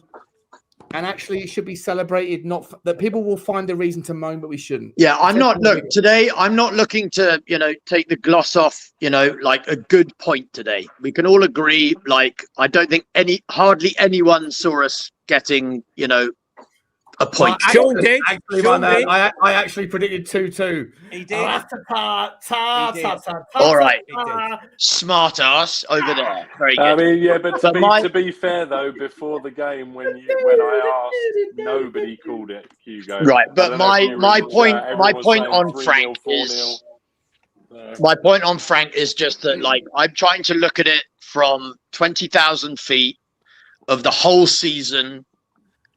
As opposed to just hand-picking select games, where we've actually turned up, and where it's more to the point in the games where we've turned up, it's on that, I think, one game against the first game at City where we played for 90 minutes, and that's when we did have the vast majority of people available. I think between now and the end of the season, we've got to start putting some 90-minute performances together, because we've won 3 out of the last 17. And that's, you know, at the end of the day, that's what do you mean? Lubo, that's not all down on Frank though, because if you remember, no, I know, but I'm just saying. But what I'm saying is, obviously, this isn't a new thing. I'm pretty sure Conte was exactly the same. Wasn't it like the first half? Was it the first half or second? It was like, right, first half Conte or second half Conte. It was exactly the same. First half we were poor. So I don't think it's matter of fact. I think when you've got a squad like this, like for me, I looked at that team today and I thought, Yavi's still got a point to prove. But other than him, I don't see any single player getting into that City squad. None. So I was expecting to get beat just on the law of averages of their players are better than ours. So the first half, I'm not surprised. City had so much to play for, like Sean was saying, to come out like a house on fire. And then the moment I felt like we found our feet, we bullied them. Like that is the Premier League. I mean, United Fulham was the same. They put it on United. United was crumbling a little bit. Then they went back at them. It is what it is. I think it's quite harsh to say, and I'm not saying you are, but like now we need to start getting 90 minutes. Our starting 11 or our 11 that's injured is probably better than the 11 we've got available now. That's quite a big turnaround. Kulu, Maddison, Kudos, like that's huge. Absolutely. But I'm just saying that we're in a position at the moment where we've improved it slightly. It's a mad league. We're 9 above West Ham and we're 7 off a Conference League place, I think. So it's, you know, we're pretty much virtually in the middle of the whole thing. But I think when you see the way, I mean, we were tearing City apart for periods of that second half. And you just look at it and you come away and you think, how can we be so bad first half and be so good second half? And I just think we need to find generally, and forget about today, I'm just talking about the season since we went to Leeds and we won that. Since that international break, we've won 3, drawn 6 and lost 8. So we do need to start putting some performances together. Even on that, Lubo, but at the same time, within the context of what we've got coming up, I feel you on we fucked up in January. Drew said it earlier. We fucked up massively in January, right? January was our opportunity to create some value, and we didn't create it. These things happen, but tonight, everyone would have taken a point against City, unless those people. The only people that wouldn't have taken a point against City is those people that wanted us to lose either way. Sure, correct. Right? I heard them on the way out, Sean, going, "Oh, you know what? I'm not being funny. I'd rather have lost because all we've done is taken a point. We needed the 3 points. Had we won the game, it would have been more worth it. But the fact we've only drawn, it's not helped us either way." And, you know, it's helped Arsenal. Yeah, fuck all that bollocks. I can't be asked that shit. I'm not interested in Arsenal. Do you know what? We're 4 games unbeaten now, so we're starting to build something. 100%. And for me, it was more important, you know, you build on the unbeaten run. We've had 2 league draws and 2 Champions League wins, and we go on to Old Trafford next week. And who knows? You know, Spurs can go to Old Trafford and get a result. Well, you tell me what the narrative's going to be if we go to Old Trafford and get, you know, turned over with with Carrick as the interim versus Frank. There will be a narrative. Let's not invoke. Not interested in it though. I'm just telling you, like there will be. Look, I know, like, I'm leaning on toward the, you know, like not liking Thomas Frank. Am I calling for him to, you know, like fuck off immediately? No. Do I think that, you know, like I would like someone better to be? You said you wanted him gone earlier. You said you wanted him gone after the Arsenal game. Arsenal game, but he wasn't. He's not gone. But we are here today discussing today what we would do today, and I'm saying today with what we have. You know, I'm not sure that there's going to be any more value, frankly, because it's become abundantly obvious. We're not going to get in. We're not going to get in any better players in January bar some sort of miracle overnight, right? Yeah. which makes it, even more difficult if you were to suddenly go, okay, well, we're going to sack Frank. Okay, well, how of the available players, what caliber of players has Randolph Punter got to come and coach with? Like, that's not looking more attractive. So where we are today, it's become an even less attractive proposition. To summarise, you were Frank out. After tonight, you're starting to see a scenario where A, there's no better alternative, and B, it's the lesser of two evils is where I'm at. So you're pausing. You're not Frank in, but you're pausing your Frank out status, right? Yeah, I'm just like, it's the lesser of two evils at the moment. Go on. Guys in the chat, 1 second, guys. Guys in the chat, for those that are watching, can you just smash a 1 and a 0? I just want to see if you're Frank in, Frank out right now. You haven't got to, if you want to give context, just 1s and 0s. I want to see how many people are still Frank out after today. 0 for Frank out, 1 for Frank in. After today, given the context of what we've seen, what we're seeing, and I'm not saying that I actually respect Hugo's sort of his conduct there. He felt away. Now he sees the world in a different light, and he's like at least saying, well, for now, we are where we are. Let me know where you went. 1 for Frank in, 0 for Frank out. If you're still Frank out, love to see a little bit of zeros and a little bit of context. Someone else wants to speak there. Sorry, mate. Go on. Yeah. We've just got stuff 4-1 to Arsenal. You're a professional manager. Say your name's Iriola or Glasner or whoever, right? Frank gets sacked. He's been in the job 5 months, and he's sacked. Yep. You're looking at that as a manager, right? Take your fan hat off. Look at it as a professional now. Mm-hmm. You're looking at a football club that has given their manager 5 months. Yep.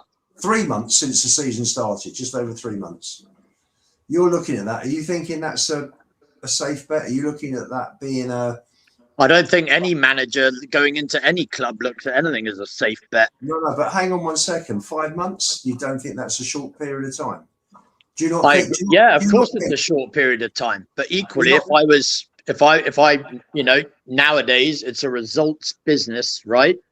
And ultimately, if you look at those results in the first 5 months, and at that time we didn't have the level of injuries that we do now, as a proposition as to like, oh, could I go in there and do better than what Thomas Frank has managed so far? I would hope that the answer would be yes. I feel like I could get more out of that squad of players with the players that were available at that particular juncture. The only thing I would, as Sean has mentioned several times before, the Spurs managerial proposition is a win-win scenario, right? You go in there and you get fired. Well, you're in no worse company than Jose Mourinho and Conte and Poch. You go in there and you manage to squeeze a few more results out of what you've got, then, the fans are shouting your names in the stand. Hugo, do you think that 18 points from 12 games is a reason to sack someone? Do I think it's a reason? I think that nowadays, in order to be around the noise, you've got to be averaging about 2 points a game. See, the only thing I would disagree there with there is the injury thing, to be honest, because you say that we're in a better position then than we was now. We had no Udogie, no Solanke, Xavi just signed, no Maddison, no Kulu, Udogie just signed. People were saying about Colomwani unfit. He just signed.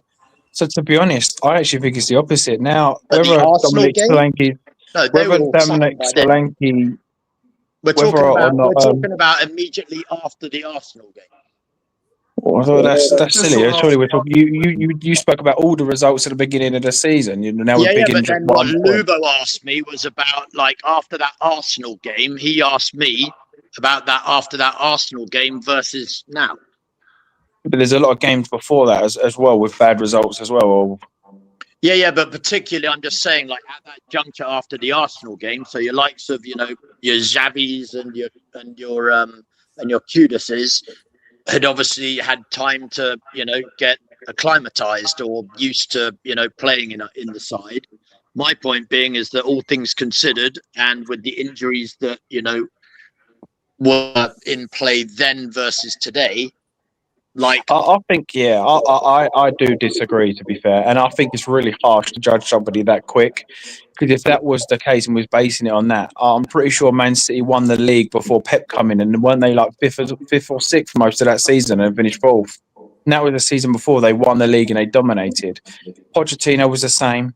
For me, you bring in new players into a system that's a new system, new manager. Everything changed from the ground up with the club, from coaches to medical staffs to Levy going. There was so much just kind of changed hands, and people from the off were like, "Well, why aren't we winning every game?" Even the likes of like for me, Dominic Solanke, I don't rate him, but he's a vocal point now up front. So Tel, Odegaard, or whoever's on the wing now has a vocal point to aim for. It makes the game easier. You've got Conor Gallagher there. Palhinha is now fully fit. You've got Xavi finding his feet. Now we're slowly seeing the levels of improvements. For me, look, it's a slow hill in the right direction, but we are going in the right direction, and everything is slowly falling into place. Udogie's back. So if Frank was they have so much confidence in Thomas Frank, why didn't they go out, splash the cash and get a bunch of like high profile players over the line early doors in January then? Well, we got Conor Gallagher. I think he's quite a hard profile. He's a better profile of player, but he's not he's not like a massive, like needle pusher, is he? But what needle pushers? What club are selling their needle pusher in January? I don't know, but Man City seem to do fairly well at getting people over. Yeah, but you're talking about the one of the biggest clubs in the world, and you can't say he's not a needle pusher. Then when I ask who, you say I don't know. I'm just trying to give you, all I'm trying to give you is like, just to say, if they believe so much in Thomas Frank, Okay, but is it fair to say that, okay, I hear your point, but is it not fair to say that we've been linked with, well, Frank come out and said about Semenyo, even though I don't think we're getting him, Marmouche, what's the guy from every single Monaco? window. What's the guy from Monaco? Akilouche. Again, week in, week out, we're linked with Akilouche. So we are being linked with these good Mate, players. every single, I don't know if you remember, but for the last like 2 decades, we've been linked with every Tom, Dick and Harry, every single bloody transfer window. No, I'm sorry, I disagree again. We tried for so-and-so. We've been talking about so-and-so. But the majority of the time, it turned out to be all fart and no poo, right? So you just said if they believe in him, why ain't they backing him with these players? But then you've just said, well, that's been the same for every manager: Conte, Jose, Pochettino, every manager. Yeah, but that's exactly what I'm trying to tell you, is that if they genuinely do believe in Frank, then get the fucking deals done. Don't just make it like spiel. So do you believe that they got in Conte and then don't believe Conte can win trophies then? Is that what you're saying? Equally, we hadn't had the spiel from the owners about how they were going to, want more, wanted to challenge on all 4 fronts.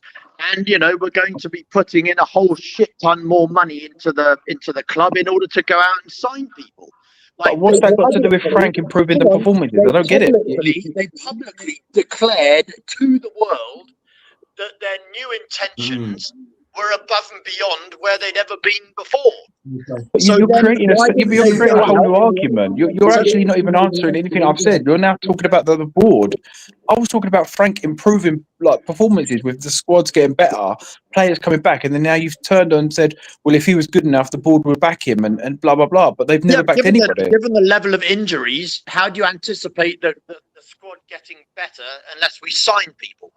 But that's got nothing to do with Frank. And for me, the board have always been the same. They've always talked the talk. Bruno Fernandes, we get Gedson Fernandes. We've always done the same thing. You tell him, James. That's got nothing to do with Frank at all. You're bashing Frank with an argument from somebody else. Hang on a second. I'm happy to bash Frank every second of every day.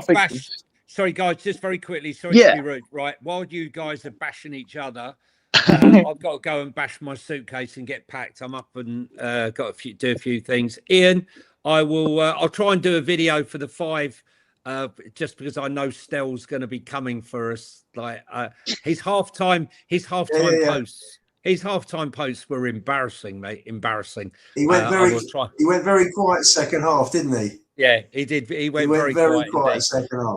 I mean, there's one thing smiling at Burnley when you're losing and being caught on TV, but it's another thing like the glee when we were 2-0 down.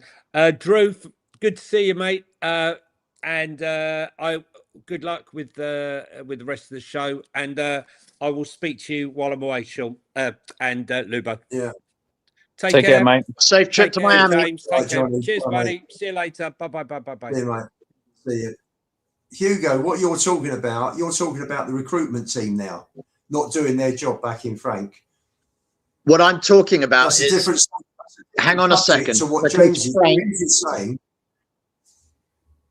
James is just saying that you've got all these things happening. Solanke's now focal point. Simmons is coming into his own. Gallagher's new. He's finding his feet. All these things are improving the micro. You're talking about the macro, which is the backing now. You want the backing for Frank. Why aren't they actually saying, right, let's go and really strengthen the team for Frank? And that's another conversation. And you're 100% right. And listen, I'm when it comes to the lack of backing that virtually every manager's had in the last, I won't even say 25 years. I say probably 35. Don't do it. Say 35. What we were all trying to say is that we wanted to give the ENIC 2.0, whatever you want to call them, the benefit of the doubt, right? To afford them the January window to see if they were going to match their words with their actions. And the long and the short, I agree with that. The long and the short of it is between seemingly the status quo continuing, where basically it turns out that by the looks of it thus far, unless there's some sort of miracle overnight, they are in fact full of shit again, despite this time coming out publicly with a whole bunch of things to try and, like grease up to us and whatever else.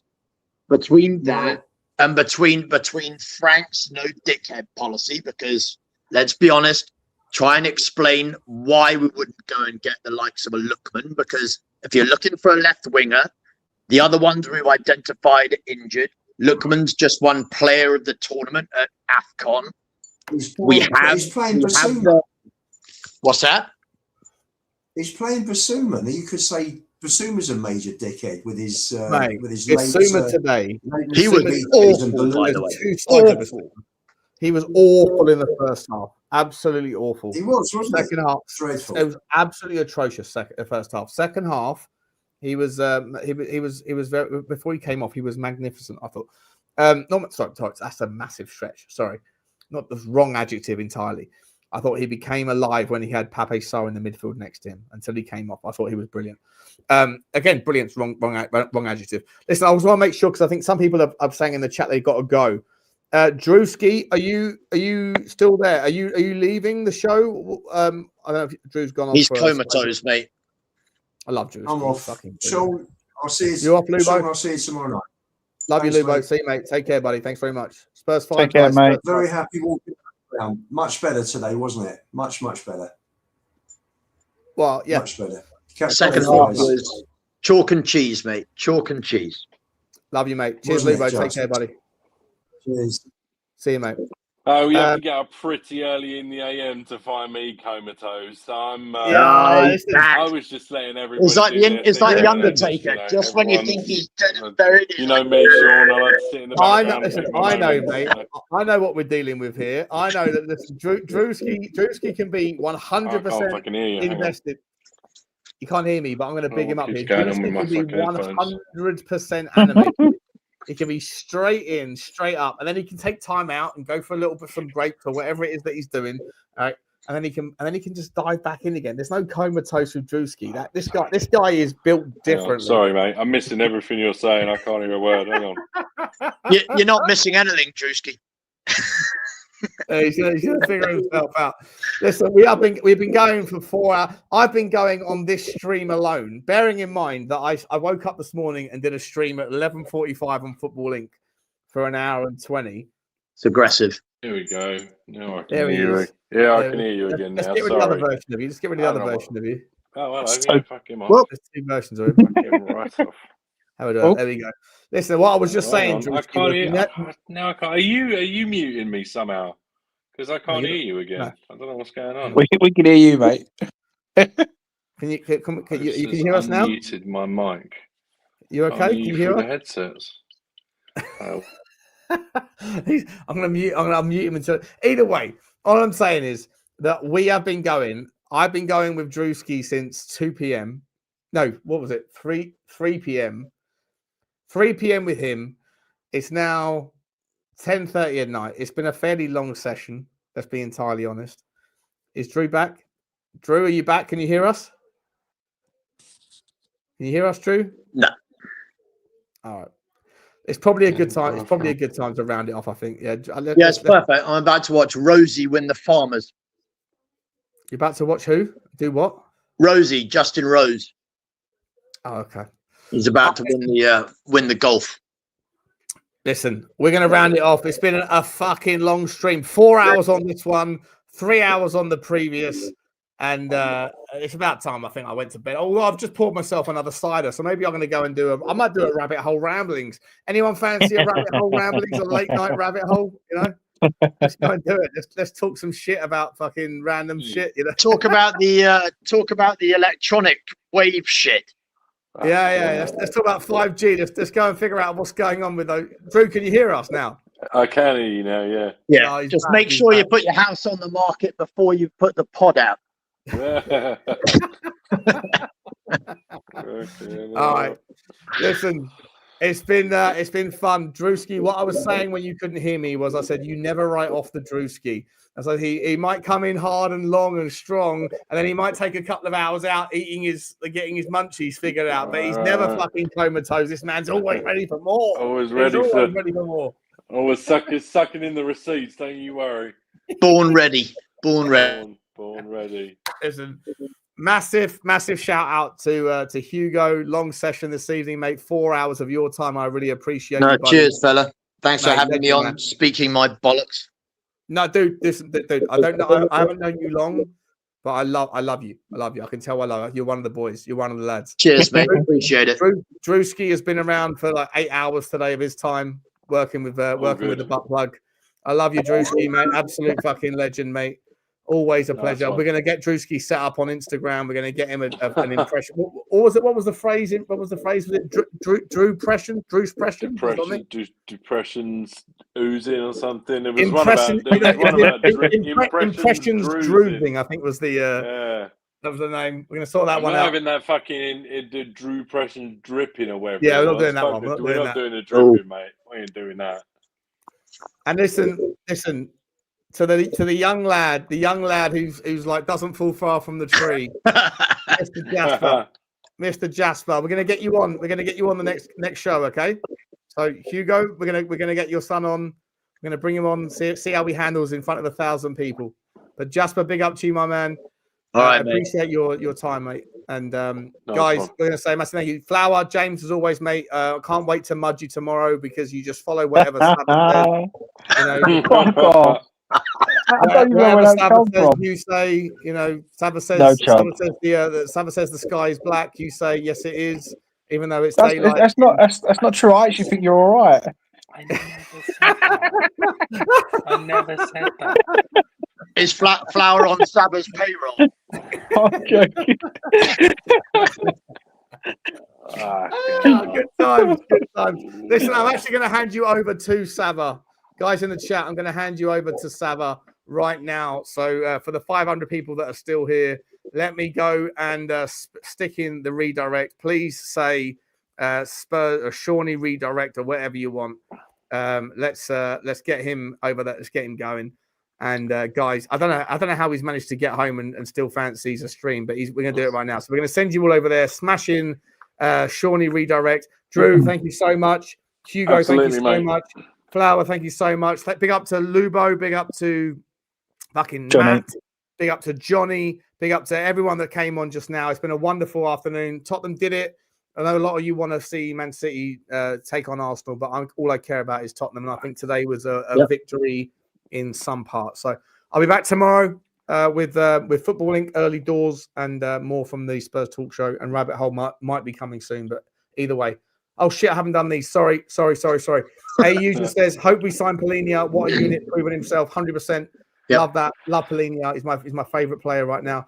Chudini, big up to you, my man. Love you, buddy. Chudini, thank you so much indeed. And Shay Bryant says, I played centre back at a semi-decent youth level. I sat behind the goal in the South Stand and couldn't believe how bad Romero was today. Big up, guys. Yeah, he was awful today. But if he was sick, he was sick. You know what it is. We'll figure it out. Appreciate you, Shay. Appreciate all of you. Love you all. Have a wonderful evening, and we'll see you tomorrow. Cheers, everyone. Bye. Peace out. Take care, boys. Bye.